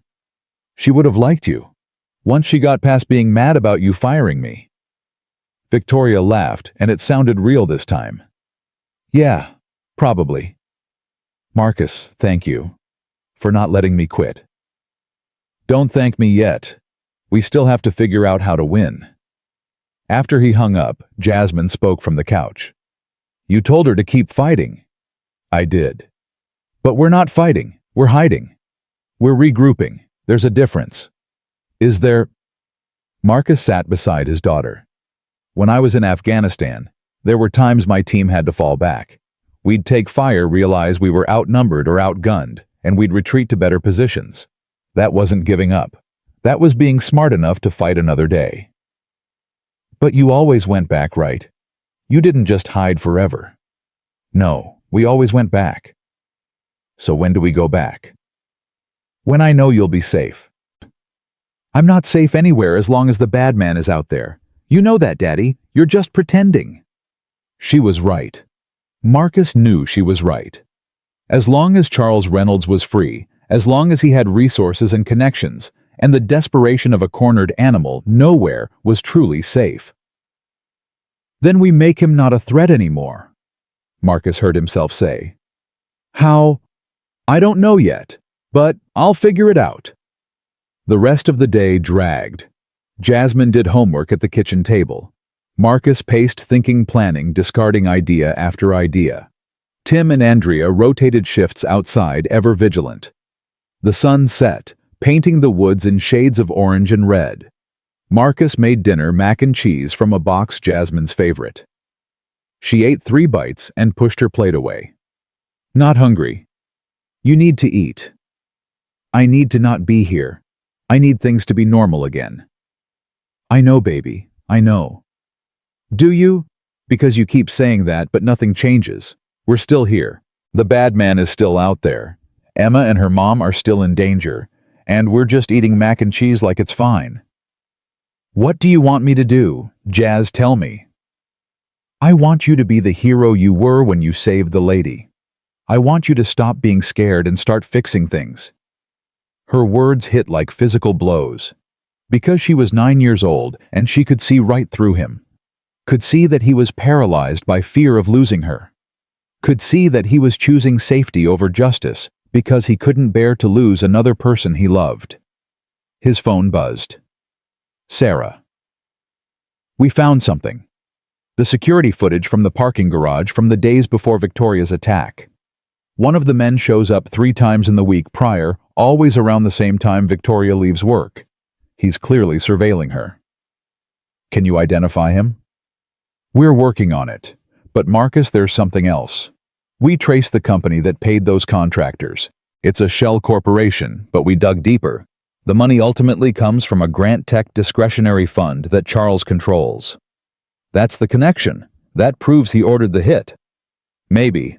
His lawyers will argue the fund was compromised, that someone else used it without authorization. But it's something. It's a thread we can pull. What does Victoria want to do with this? She wants to take it straight to the FBI, let them build a criminal case. That'll take months. Probably. But it's the right way to do this. Legal by the book. Marcus thought about Jasmine's words, about being the hero instead of the scared man hiding in the woods. What if we don't have months? What if Charles decides to eliminate anyone who can testify against him? David Rivera, Victoria, you anyone who poses a threat. Then we put everyone in protective custody until the trial. That's years of living in fear, years of hiding. That's not justice. That's just slow defeat. What are you suggesting? Marcus knew what he was suggesting. Knew it was dangerous, possibly illegal, definitely reckless. But he also knew that sometimes the right way wasn't fast enough. Sometimes you had to make things happen.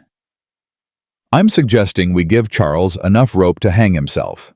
We make him think he's won, make him feel safe, and then we catch him in the act of doing something he can't explain away. That's entrapment. No, entrapment is getting someone to commit a crime they wouldn't otherwise commit.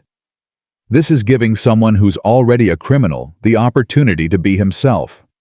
There's a difference. Marcus. Just think about it. Talk to Victoria. See if she's willing to take one more risk. He hung up before Sarah could argue further. Jasmine was watching him. You're going to do something dangerous. Maybe. Good. It's about time.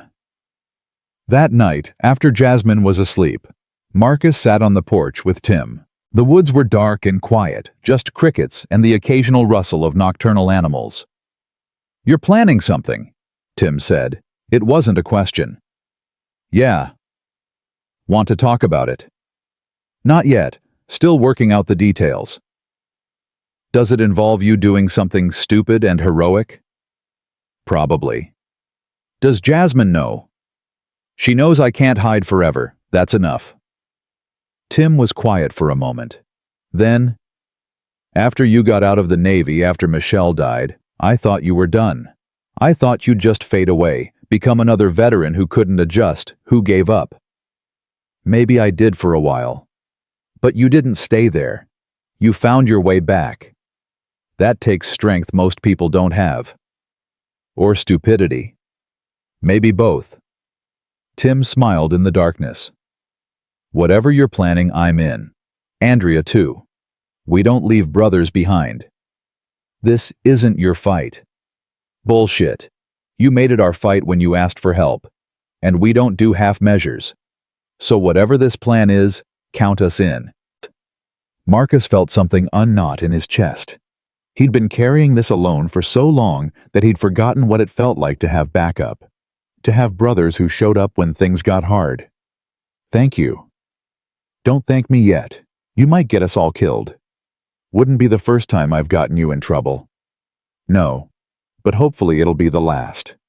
They sat in comfortable silence, two warriors who'd seen the worst of humanity and somehow still believed in fighting for the best of it.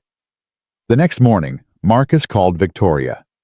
I have a plan. It's risky, and it might not work. But it's better than waiting for the FBI to build a case that might never stick. I'm listening. We bait Charles. We make him think you're about to go public with something even more damaging. Something that threatens not just his career, but his freedom. And we record him trying to stop you. He won't fall for that. He's too smart. He's not smart. He's desperate. Desperate people make mistakes. We just have to give him the right opportunity. What kind of opportunity? You reach out to him. You say you want to make a deal. You have evidence that you're willing to bury in exchange for a settlement and guarantees about Emma's safety. You play scared. You play defeated. You make him think he's won. And then he either tries to intimidate you into silence or tries to eliminate you permanently. Either way, we record it. And either way, he goes to prison. Victoria was quiet for a long time. You're asking me to put myself in danger, to use myself as bait. Yes. And if something goes wrong, if he decides elimination is easier than negotiation, then I'll be there. So will Sarah's team. You won't be unprotected. But there's risk. There's always risk. The question is whether the risk is worth it. And you think it is. Marcus thought about Jasmine's words, about being the hero instead of the scared man, about Michelle's last request to keep fighting for what mattered. I think hiding doesn't keep anyone safe. I think Charles will keep coming until he's stopped. And I think you're the only person who can stop him. No pressure, right? This isn't about pressure. This is about choice. You can wait for the FBI, hope they build a case. Hope Charles doesn't eliminate witnesses or destroy evidence in the meantime. Or you can take control. You can be the one who decides how this ends. You make it sound simple. It's not simple, but it is clear. There's a difference. Victoria took a breath. Okay, I'll do it. But Marcus, if something happens to me, if Charles wins, Emma goes to my sister in Boston. She's safe. She's loved. She has a good life. Promise me. Nothing's going to happen to you. Promise me anyway. I promise. After he hung up, Jasmine appeared in the doorway. Are we going back? Soon. How soon? Tomorrow. Maybe the day after.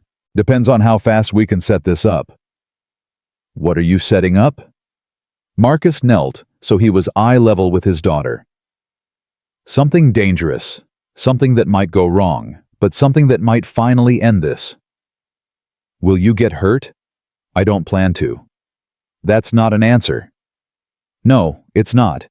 The truth is, I don't know what's going to happen, but I know we can't hide forever, and I know the only way to keep you safe long term is to make sure Charles Reynolds can't hurt anyone ever again. And to do that, you have to catch him doing something bad. Exactly. Okay.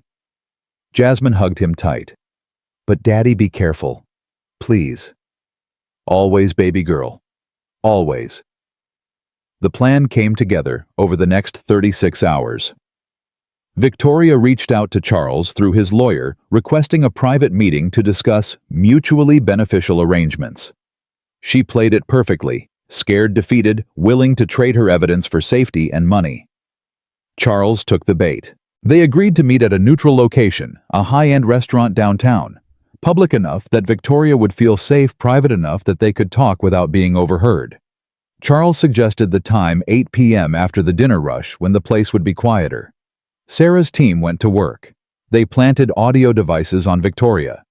They positioned operatives throughout the restaurant, a couple at the bar, a solo diner 2 tables away, a busboy who was actually a former FBI agent. They coordinated with local police to have units nearby but not visible. They mapped exit routes and planned for every contingency. Marcus would be in the kitchen. Close enough to reach Victoria if things went wrong, invisible enough that Charles wouldn't suspect surveillance. The night of the meeting, Marcus kissed Jasmine goodbye at the safe house. She clung to him longer than usual. Come back, Daddy. I will.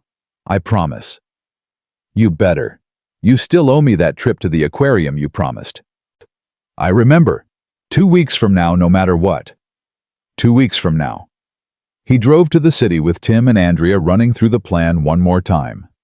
Everyone knew their role. Everyone understood the risks. And everyone agreed that this was better than waiting, better than hoping, better than letting Charles Reynolds walk free while innocent people lived in fear. Marcus entered through the kitchen entrance at 7:30, showed his credentials to the manager who Sarah had briefed, and took up position near the doors that led to the dining room.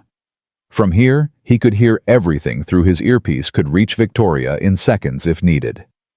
Victoria arrived at 7:55. Marcus watched through the small window in the door as she was seated at a corner table. She looked nervous, which was perfect. Charles needed to believe she was scared. Charles arrived exactly at 8. He wore an expensive suit and a smile that didn't reach his eyes. He sat across from Victoria, ordered wine, made small talk about the weather. Then he got down to business.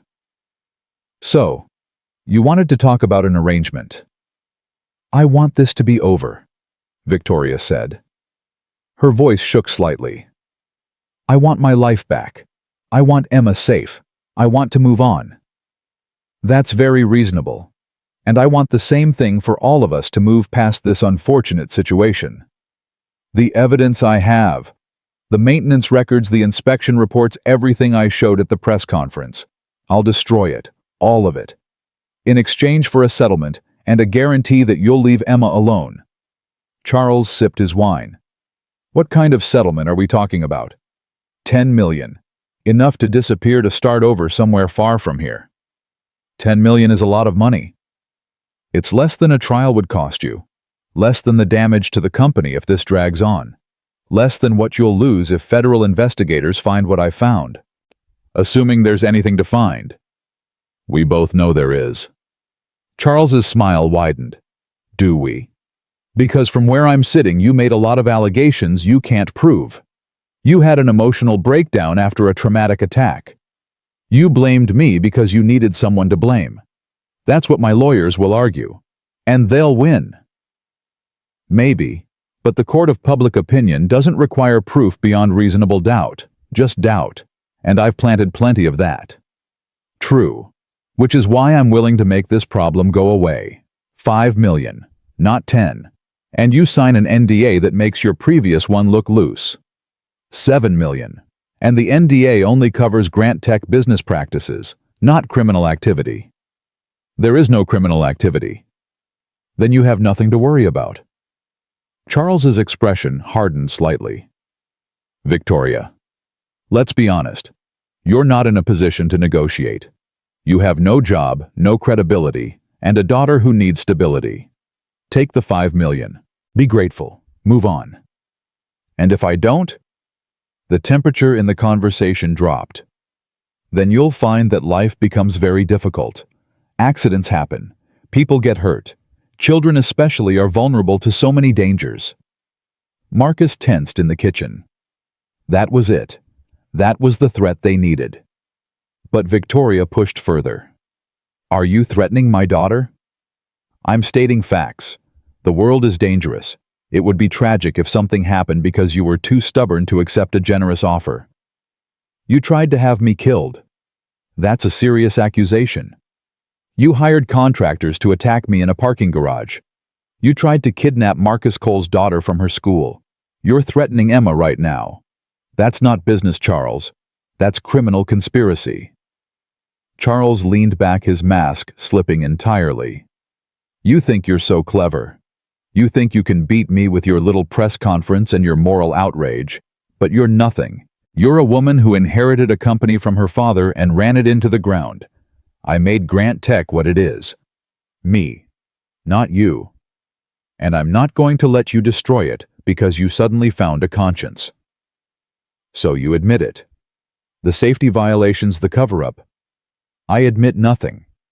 But hypothetically, if someone had to make hard choices to keep a company profitable, to keep thousands of people employed to compete in a global market, those would be the choices a real leader makes. Not someone who's too soft, too emotional, too weak. Weak. That's what you think I am. I know you are. You couldn't even protect yourself in a parking garage. You needed a maintenance worker to save you. And now you think you can take me on? You're delusional. Victoria stood. We're done here. Charles grabbed her wrist. We're done when I say we're done. You'll take the 5 million, you'll sign the NDA, and you'll disappear. Or I'll make you disappear, and that little girl of yours will learn what it's like to grow up without a mother. Marcus was through the door before he consciously decided to move. 3 strides brought him to the table. He grabbed Charles's wrist where it held Victoria, applied precise pressure to a nerve cluster, and watched the man's face go white with pain. Let go. Now. Charles released Victoria, stumbling back. Who the hell are you? Someone who doesn't like bullies. Recognition dawned. The maintenance worker, Marcus Cole. I should have known you'd be part of this. Yeah, you should have. Charles looked around the restaurant, realizing for the first time that several diners were watching with the focused intensity of trained operatives, that the busboy had moved to block the exit, that he'd walked into a trap. This is entrapment. Nothing I said will be admissible. Sarah approached the table, phone in hand. Actually, threats against a child, admission of ordering an attack, and intimidation of a witness are all admissible, especially when recorded with her consent in a public place, and especially when the FBI has been listening to every word. 2 men in suits appeared from the bar area, badges visible. Charles Reynolds, you're under arrest for conspiracy to commit assault, intimidation of a witness, and threatening harm to a minor. Charles's face went from white to red. This is ridiculous. I want my lawyer. You'll get your lawyer after we process you. They cuffed him and led him toward the exit. He looked back at Victoria one more time. This isn't over. Yes, she said quietly. It is. After they left, Victoria collapsed into her chair. Marcus sat across from her. You okay? I don't know. Ask me tomorrow. She looked up at him. Thank you for being here, for making me do this even though I was terrified. You did this yourself. I just gave you a push. A push? That's what you call it. She laughed, and it sounded slightly hysterical. I just got a man arrested. A man I worked with for 8 years. A man I trusted. A man who threatened your daughter. Yes, that too. She took a shaky breath. What happens now?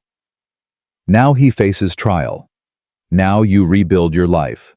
Now you focus on Emma and on making sure Grant Tech never does this to anyone else. The board will never give me my job back. Maybe not, but you don't need them to make a difference. You have evidence, credibility, and a platform. Use it. To do what? Whatever you want. Start a foundation. Consult on corporate safety. Write a book. The world is bigger than Grant Tech. Victoria smiled. When did you become a career counselor? When I realized that losing everything sometimes means gaining perspective. They sat together for a while. Two people who'd survived something dark and come out the other side, changed but intact. Finally, Marcus stood. I need to get back to Jasmine. She's been worried. Give her my love, and Marcus. Bring her by sometime. I think she and Emma would be good friends. Yeah, I think they would. He drove back to the safe house as dawn was breaking. Tim and Andrea were waiting on the porch. It's done, Marcus said. Charles is in custody. Good. Then we can finally stand down. Yeah, finally. Jasmine was awake, sitting at the kitchen table with a glass of milk. She looked up when Marcus entered. Did you catch the bad man? We did. Is he going to jail? He will, eventually, after a trial. And we're safe now. Marcus knelt beside her chair. We're safer. That's not the same as completely safe, but it's better than yesterday. And we can go home? We can go home. Jasmine threw her arms around his neck. Good. I missed our apartment. I missed my room. I missed normal. Me too, baby girl. Me too.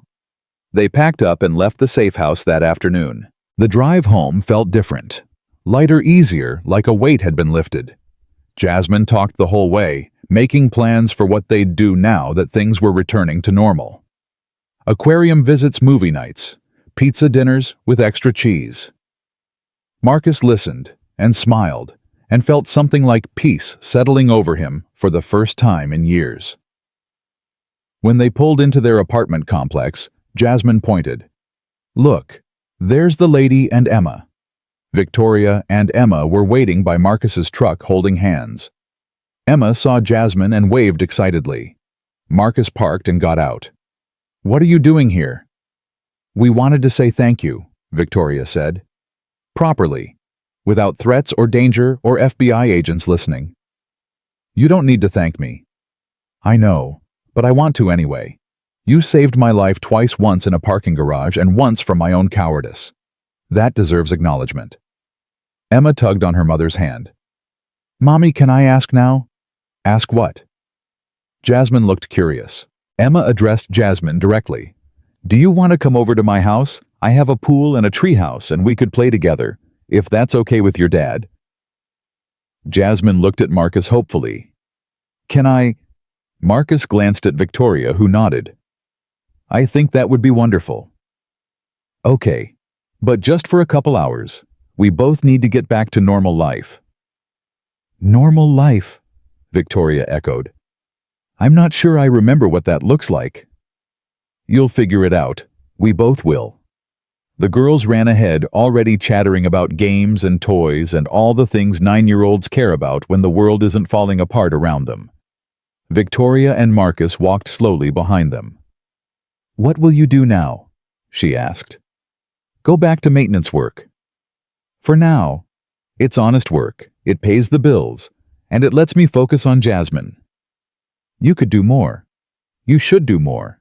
You have skills, experience, a moral compass that's increasingly rare." "Maybe someday. But right now, I'm exactly where I need to be." "Fair enough." Victoria paused. "But if you ever change your mind, if you ever want to do something bigger, call me. I'm starting a foundation focused on workplace safety and corporate accountability. I could use someone who actually knows what they're talking about." "I'll think about it." "That's all I'm asking." They reached Victoria's car. The girls were already inside, visible through the window, still talking animatedly. "Marcus, thank you. For everything. For saving me, for believing in me, for not letting me quit. You're a good man. The world needs more people like you. The world needs more people like you too. People who admit their mistakes and try to fix them. That takes courage most people don't have. I learned it from you." "No, you always had it. You just needed permission to use it." Victoria hugged him, then quick and unexpected. When she pulled back, her eyes were wet. "Take care of yourself." "You too." He watched them drive away, then went upstairs to his apartment. It looked exactly as he'd left it. Small, modest, filled with memories of Michelle and the life they'd built together. But it felt different now. Less like a monument to the past, and more like a foundation for the future. His phone buzzed. A text from an unknown number. "This is David Rivera. I heard about Charles Reynolds being arrested. I'm ready to testify. I'm ready to tell the truth. Thank you for not letting me hide." Marcus smiled and texted back, "Thank you for being brave." Another text, this one from Sarah. "FBI wants your official statement tomorrow, 10 a.m. Bring coffee. It's going to take a while." And finally, one from Victoria. "Emma and Jasmine have decided they're best friends now. Fair warning, you might be stuck with us for a while." Marcus looked around his quiet apartment and thought about Michelle. About her last words to keep fighting, to keep helping, to keep being the man she'd fallen in love with. He'd done that. Despite fear, despite doubt, despite every reason to walk away. And somehow, impossibly, he'd found something like redemption. The road ahead wouldn't be easy. Charles Reynolds would fight the charges. The trial would be long and brutal. Victoria would face scrutiny and criticism as she built her foundation. Jasmine would have questions, fears, moments where the trauma of these weeks resurfaced. But they'd face it together. A maintenance worker and a CEO. A 9-year-old girl who'd learned too early about danger, and another who'd learned about courage. A security chief who'd chosen loyalty over convenience. A technician who'd finally found his voice. All of them broken in different ways. All of them healing. All of them fighting for something better than what came before. And that, Marcus thought, was enough. That was more than enough. It was everything that mattered. 3 months later, Marcus stood in front of a mirror, adjusting a tie he hadn't worn since Michelle's funeral. His hands fumbled with the knot twice before he got it right. The suit felt foreign, constricting, like wearing someone else's skin. "You look fancy, Daddy." Jasmine appeared in the doorway, wearing a purple dress she'd picked out herself. "Why are we getting so dressed up?" "Because Victoria's foundation is having its official launch today. We're invited." "Is Emma going to be there?" "She is." "Then I'm ready. Let's go." The drive into the city felt different than it had 3 months ago. Then Marcus had been running toward danger. Now he was driving toward something like hope. The Safe Work Alliance Foundation occupied the 10th floor of a building downtown, with windows overlooking the city and a conference room that could hold 200 people. By the time they arrived, the place was packed. Reporters, corporate executives, safety inspectors, workers who'd been injured on the job, families of people who'd died in workplace accidents. All of them gathered because Victoria Grant had decided her second act wouldn't be about power or profit. It would be about people. Emma spotted Jasmine immediately and ran over. "You came. Mom said you might not because your dad doesn't like big crowds." "He doesn't," Jasmine confirmed. "But he came anyway because Victoria asked him to." Marcus felt the slip the word Jasmine had started using more often. Not Victoria. Mom. As if their lives had become so intertwined that the boundaries had blurred. He wasn't sure how he felt about that yet. Victoria emerged from a knot of people wearing a navy suit and looking more confident than Marcus had ever seen her. She made her way to him with purpose. "You came. I wasn't sure you would." "You asked. I don't break promises." "I know. It's one of your better qualities." She glanced at Jasmine and Emma, who were already giggling over something on Emma's phone. "They've gotten close." "Yeah, Jasmine asks about Emma every day. Wants to know if she can come over, if we can all have dinner together, if—" He stopped. "If what?" "Nothing. Kid stuff." But it wasn't nothing. Last week, Jasmine had asked if Victoria could come to her school play. The week before, she'd asked if they could all go to the zoo together like a family. She'd stopped just short of asking if Victoria could be her new mom, but Marcus could see the question forming.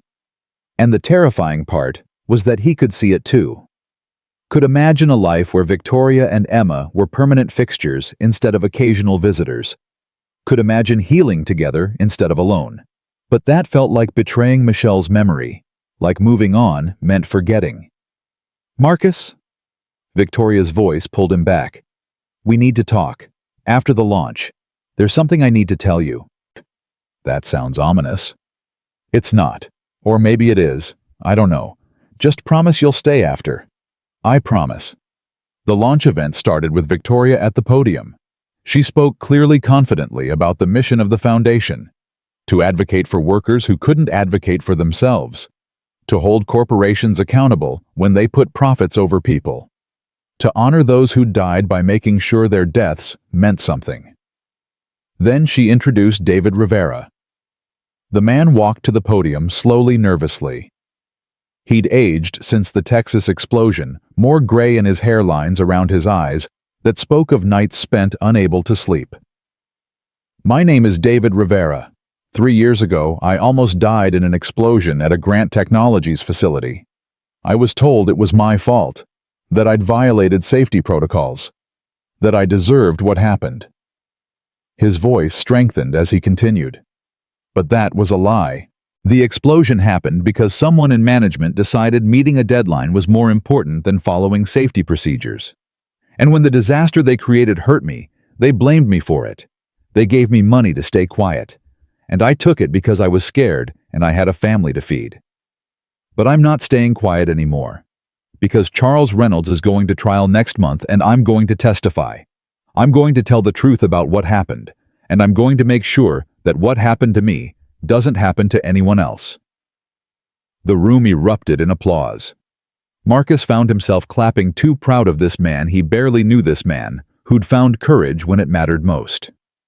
After David spoke, others followed. Workers from Grant Tech facilities who'd witnessed safety violations. Family members of people who'd died in workplace accidents. Safety inspectors who'd been pressured to look the other way. One after another, they told their stories. And one after another, Victoria listened with tears in her eyes. When the formal program ended, people mingled over coffee and pastries. Marcus hung back, uncomfortable with the networking and small talk. But people sought him out anyway. "You're Marcus Cole, the man who saved Victoria. I heard you're a Navy SEAL. That true? My brother works maintenance. Says you're some kind of legend." He deflected as best he could, gave short answers, tried to disappear into the crowd. But then an older woman approached holding a framed photograph. "Mr. Cole, I'm Margaret Chen. My son Thomas worked at the Chicago facility. He died 2 years ago. Equipment malfunction, they said. Operator error." Marcus looked at the photograph. A young man, maybe 25, smiling in a graduation cap and gown. "I'm sorry for your loss." They gave me money, told me to sign papers saying I wouldn't sue. I was grieving I wasn't thinking straight. I signed. That's not your fault. But I've been living with the guilt, wondering if my silence let them hurt someone else. Then I saw Victoria's press conference, saw what she was doing, and I realized it's not too late. I can still speak up. I can still tell the truth about what happened to Thomas. She pressed the photograph into his hands. Thank you for helping Victoria find her courage, for showing her that doing the right thing matters even when it costs everything. My son would have liked you. Marcus didn't trust himself to speak. He just nodded and held the photograph carefully, this piece of a life cut short by someone's negligence. After Margaret walked away, Sarah appeared at his elbow. You okay? Define okay. Fair point. She handed him a glass of water. Victoria's looking for you. Says she needs to talk to you in her office. Now. Now. Marcus found Victoria in a small office at the back of the suite. She was standing by the window looking out at the city below. She turned when he entered. Close the door. He did. What's going on? I got an offer yesterday from a group of investors who want to buy Grant Tech Clean House, install new leadership. They want me to come back as CEO. Marcus waited. They're offering everything I lost.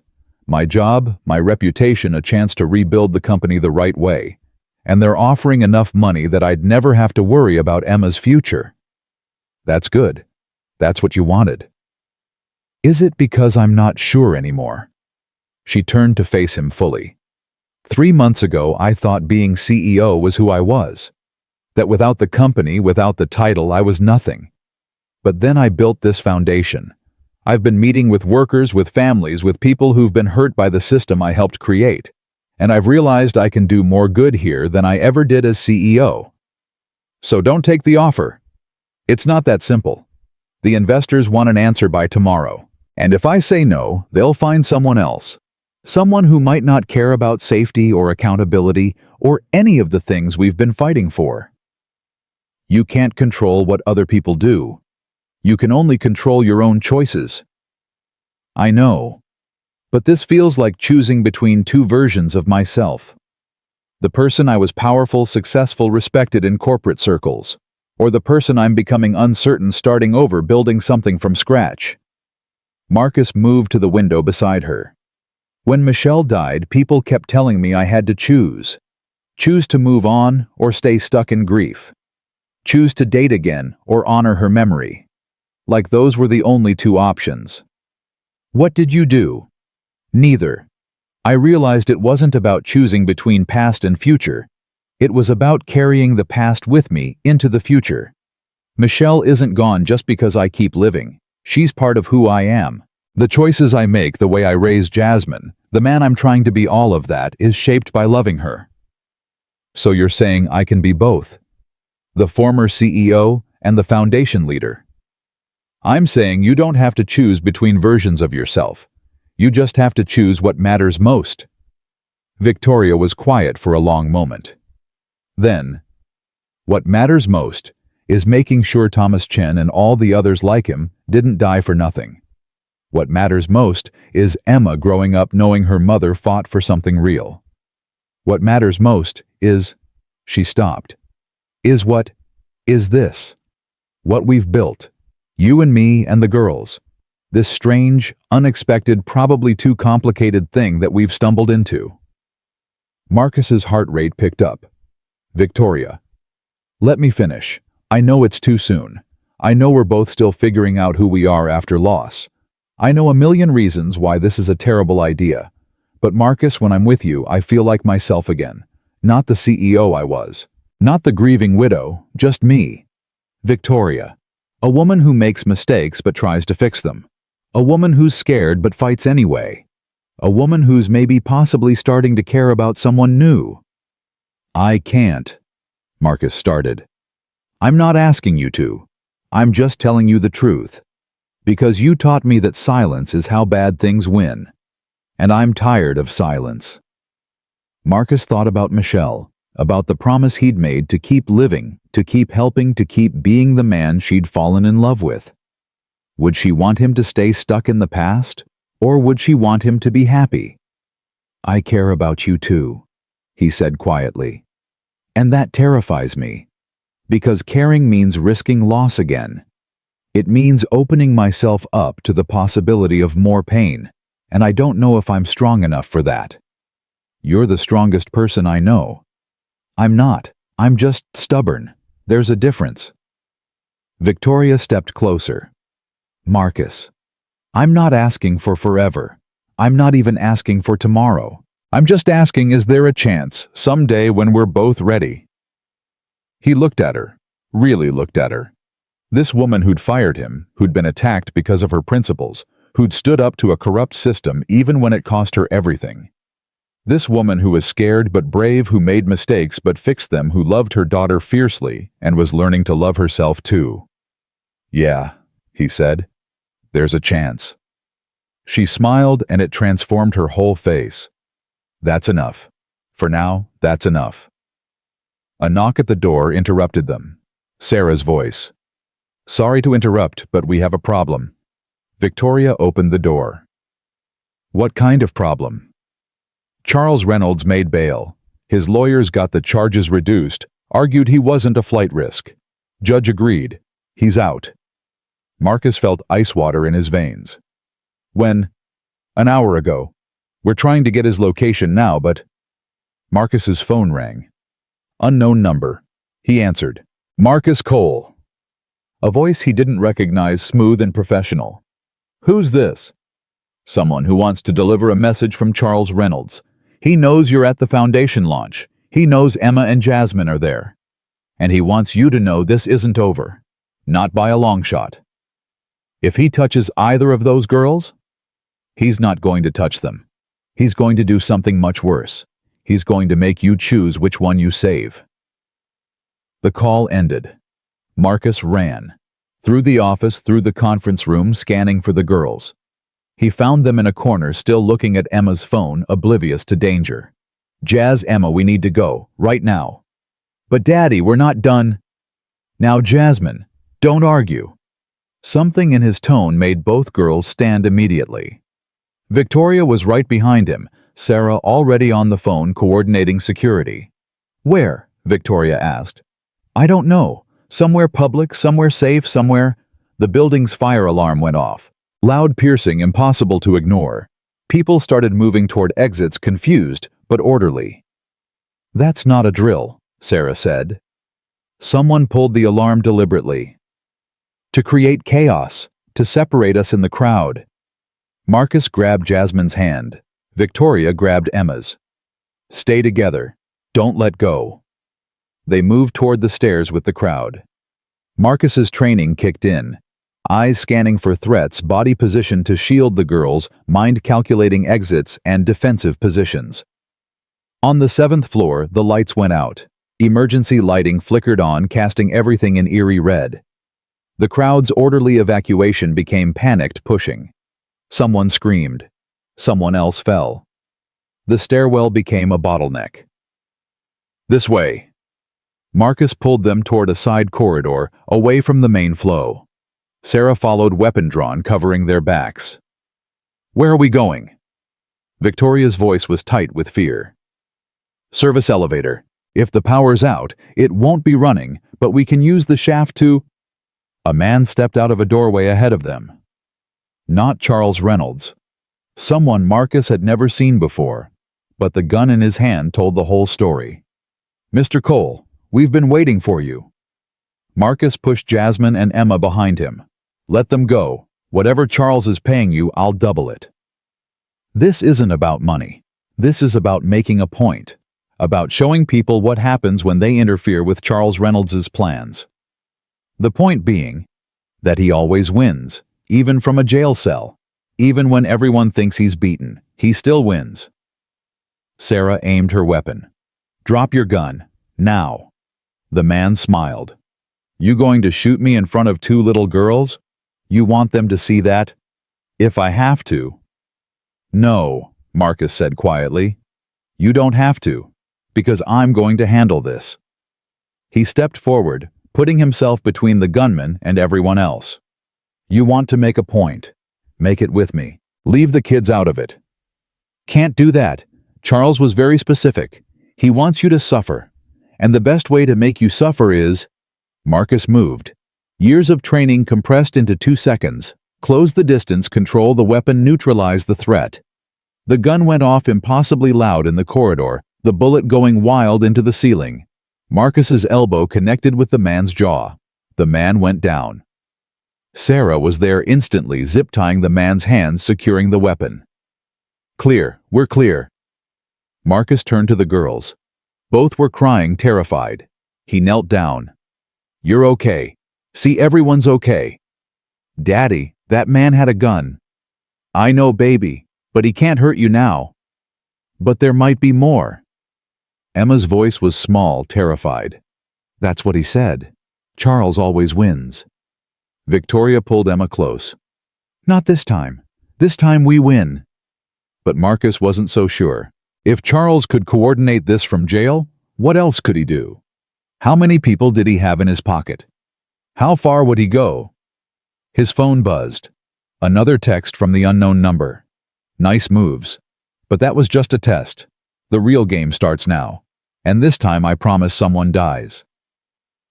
Marcus showed the text to Sarah. Her expression went grim. We need to get everyone into protective custody. Real custody, not just security teams. For how long? Until Charles's trial. Until he's convicted. Until he's in prison where he can't coordinate attacks. That could be months. I know. But what's the alternative? Marcus looked at Jasmine, at Emma, at Victoria. At these 3 people who'd become his family without him quite noticing. At these 3 people Charles Reynolds was willing to kill to prove a point. The alternative, he said slowly, is we end this. Tonight. We force Charles to make a move we can catch him on. We give him exactly what he wants. Which is, me. He wants to hurt me, to make me suffer. So we give him the opportunity. We make me the bait. Absolutely not. Victoria's voice was fierce. I'm not letting you sacrifice yourself. It's not a sacrifice if I'm prepared. If we control the variables. Marcus, it's the only way. We can hide for months, live in fear, wonder when the next attack is coming. Or we can end it. Tonight. Sarah studied him. You have a plan. The beginning of one. I'll need your help to finish it. You have it. But Marcus, if this goes wrong, if it goes wrong, you get Victoria and the girls somewhere safe. You make sure Charles Reynolds faces justice, even if I'm not around to see it. Promise me. I promise. Marcus turned to Victoria. I need you to trust me. One more time. I've trusted you this far. Then trust me when I say this ends tonight, one way or another. She searched his face, looking for certainty, for confidence, for anything that would make this feel less like goodbye. Finally, she nodded. Okay, what do you need? I need you and the girls somewhere secure. Somewhere Charles's people can't reach you.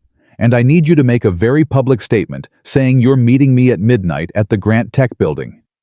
Make it look like we're retrieving evidence Charles doesn't know about.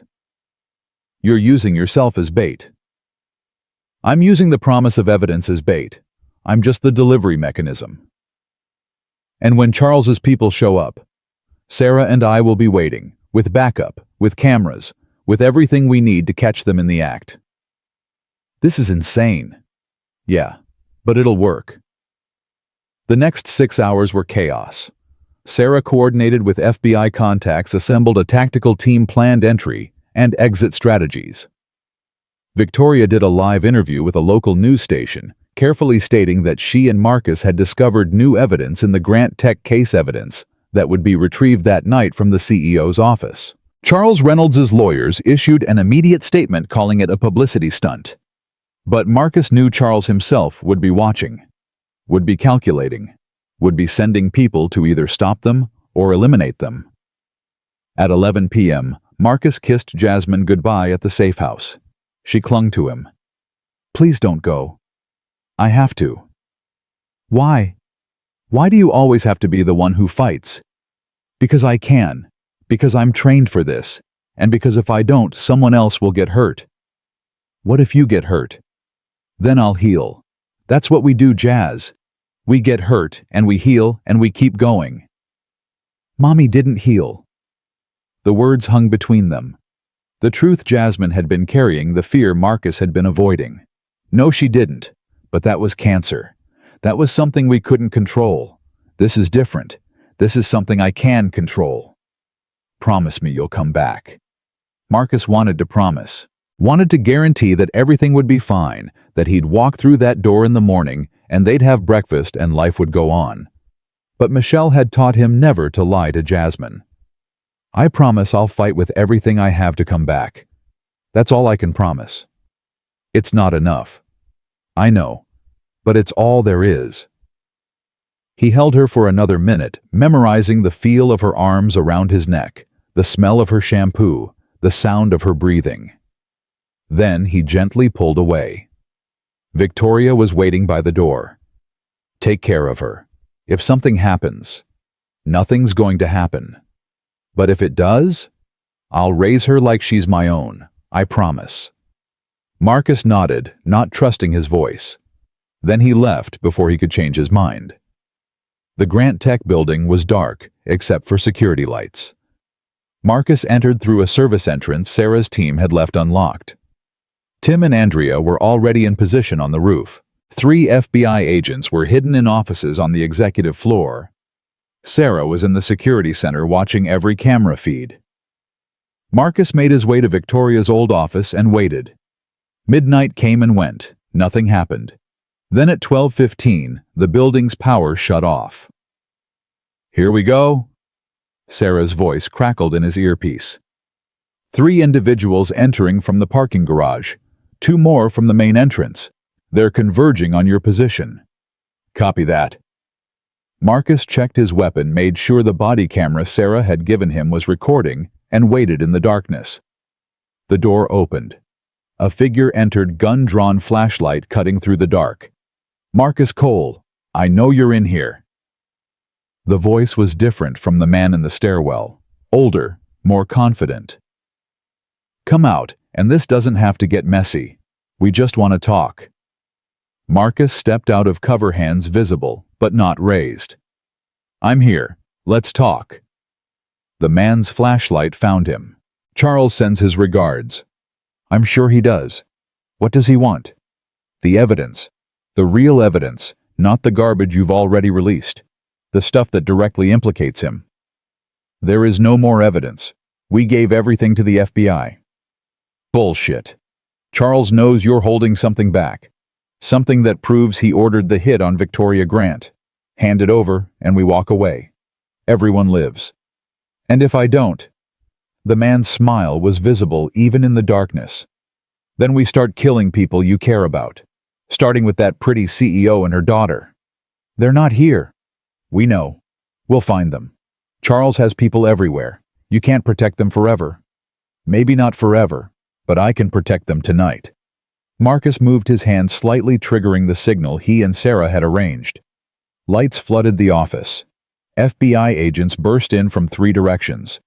The man spun, raising his weapon, but Tim tackled him from behind before he could fire. The other intruders were subdued within seconds, professional and efficient. Sarah appeared in the doorway. 5 in custody. All of them carrying weapons and caught on camera threatening violence. That's enough to charge them and get them to flip on Reynolds. Marcus leaned against the desk, adrenaline still coursing through him. It's over. Not yet. We still need to connect these guys to Charles. Need proof he ordered this. He did. I heard him. The voice came from the man Tim was holding. Not the leader who'd threatened Marcus, but one of the others. Younger, scared, clearly realizing the magnitude of what he'd been caught doing. Charles Reynolds hired us. Paid us $50,000 each to come here to threaten Marcus Cole to get evidence or eliminate witnesses. He told us exactly what to do. You're willing to testify to that? If it gets me a deal. Yeah.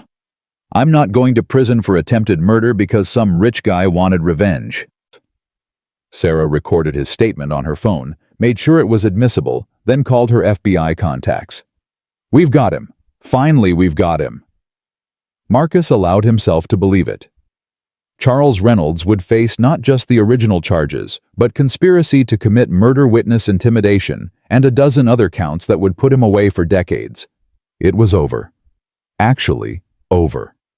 He called Victoria from the car on his way back to the safe house. It worked. Charles's people walked into the trap. One of them is already flipping. The FBI is picking up Charles right now. Victoria's sob of relief was audible through the phone. Thank God. Thank God. You can come home. You and Emma. You're safe now. Are you safe?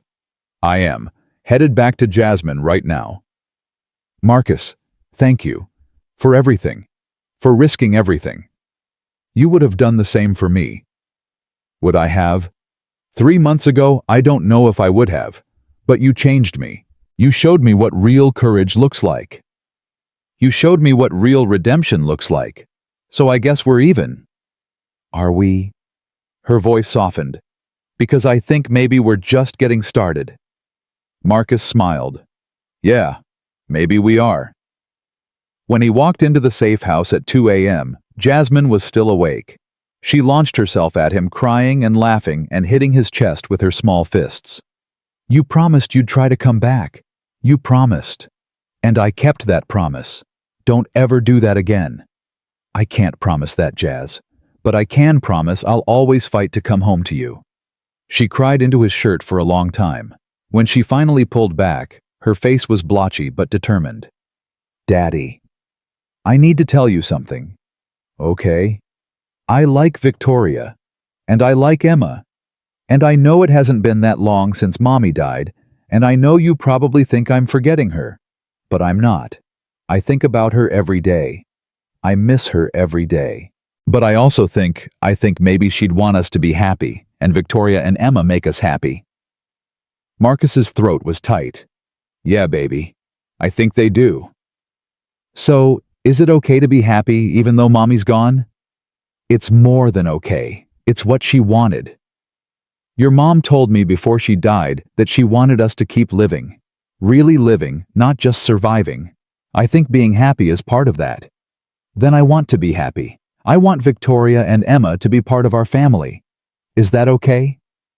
Marcus thought about Michelle. About the promise he'd made. About the man she'd wanted him to be. Yeah, Jazz. That's okay. The trial happened 4 months later.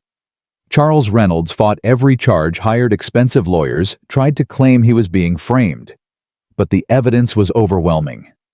David Rivera's testimony about the Texas explosion, Marcus's testimony about his wrongful termination, Margaret Chen's testimony about her son's death, the recordings from the restaurant, the confessions from the men caught in the trap at Grant Tech.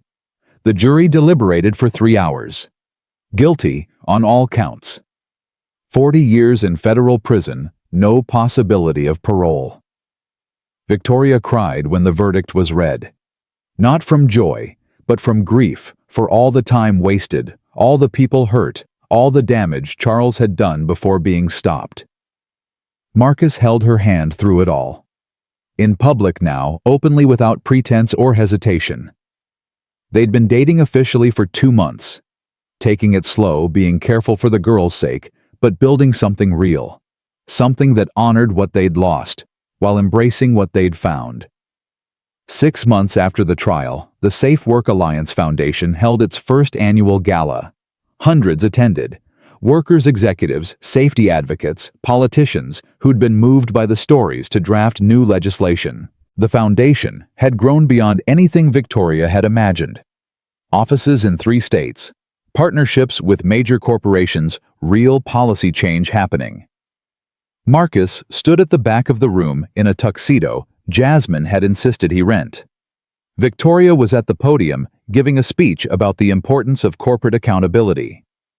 My father built Grant Technologies with a dream that technology could improve lives. But somewhere along the way, we lost sight of that dream. We prioritized profits over people. We valued efficiency over safety. And people died because of those choices. I can't undo that.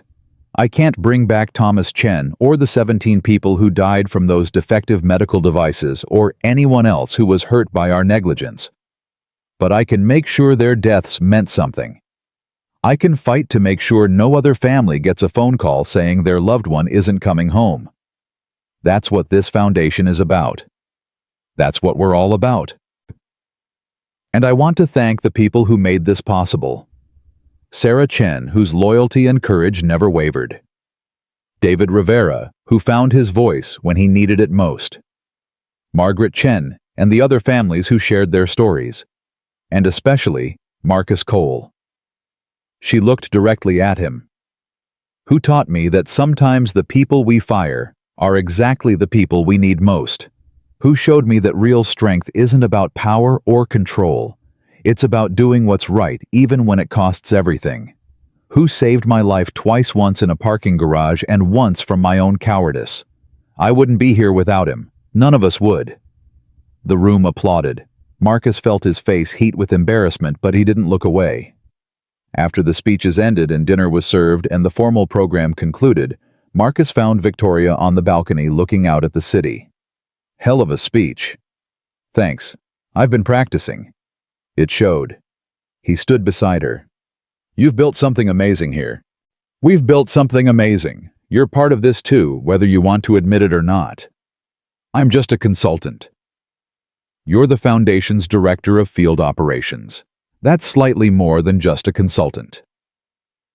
Marcus had accepted the position a month ago after Victoria had asked him 12 times. He still worked maintenance, sometimes still liked the simplicity of it. But he'd found purpose in training workers on emergency response and developing safety protocols, in using his skills to actually prevent disasters instead of just responding to them. Fair enough. I'm slightly more than just a consultant. Victoria turned to face him. Marcus, I need to ask you something. Okay. Emma and I are moving to a new house next month. Bigger place, better neighborhood, room for the foundation to grow, and, she hesitated, and room for you and Jasmine, if you want. I'm not asking you to marry me or make some huge commitment. I'm just asking, do you want to live together, as a family, see where this goes? Marcus thought about it, about the practical complications, about what people would say about moving too fast or not fast enough. Then he thought about Jasmine and Emma already calling each other sisters, about Victoria, who'd fought her way back from failure to build something meaningful, about himself no longer just surviving, but actually living. Yeah, he said, I want that. Victoria's smile lit up her whole face. Really? Really, but Jazz gets her own room, and I'm not wearing a tie every day. Deal, although you do look incredibly handsome in that tuxedo. Jasmine's words exactly. They stood together in comfortable silence, watching the city lights spread before them. Two people who'd lost everything and somehow found something better. Two people who'd been broken and healed imperfectly, but together. Marcus's phone buzzed. A text from Jasmine, who was inside with Emma. Daddy, Emma and I have decided we want bunk beds in our room when we move. Can we? Please, please, please. He showed Victoria the text. She laughed. They've already picked out their room. Apparently.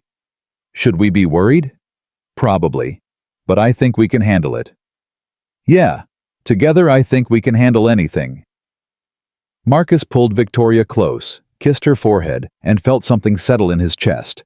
Not the absence of grief. Michelle would always be part of him. Not the absence of pain. The scars from Afghanistan, from loss, from battle, would never fully fade. But the presence of something new. Something like peace. Something like hope. Something like a future worth fighting for.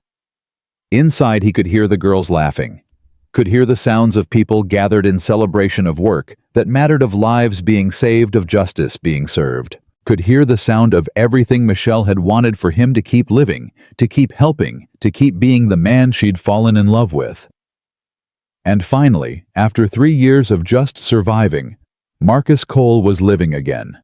Not perfectly, not without complications or challenges or moments of doubt, but living.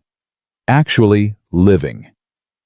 And that he thought, as Victoria's hand found his, was enough. More than enough. It was everything.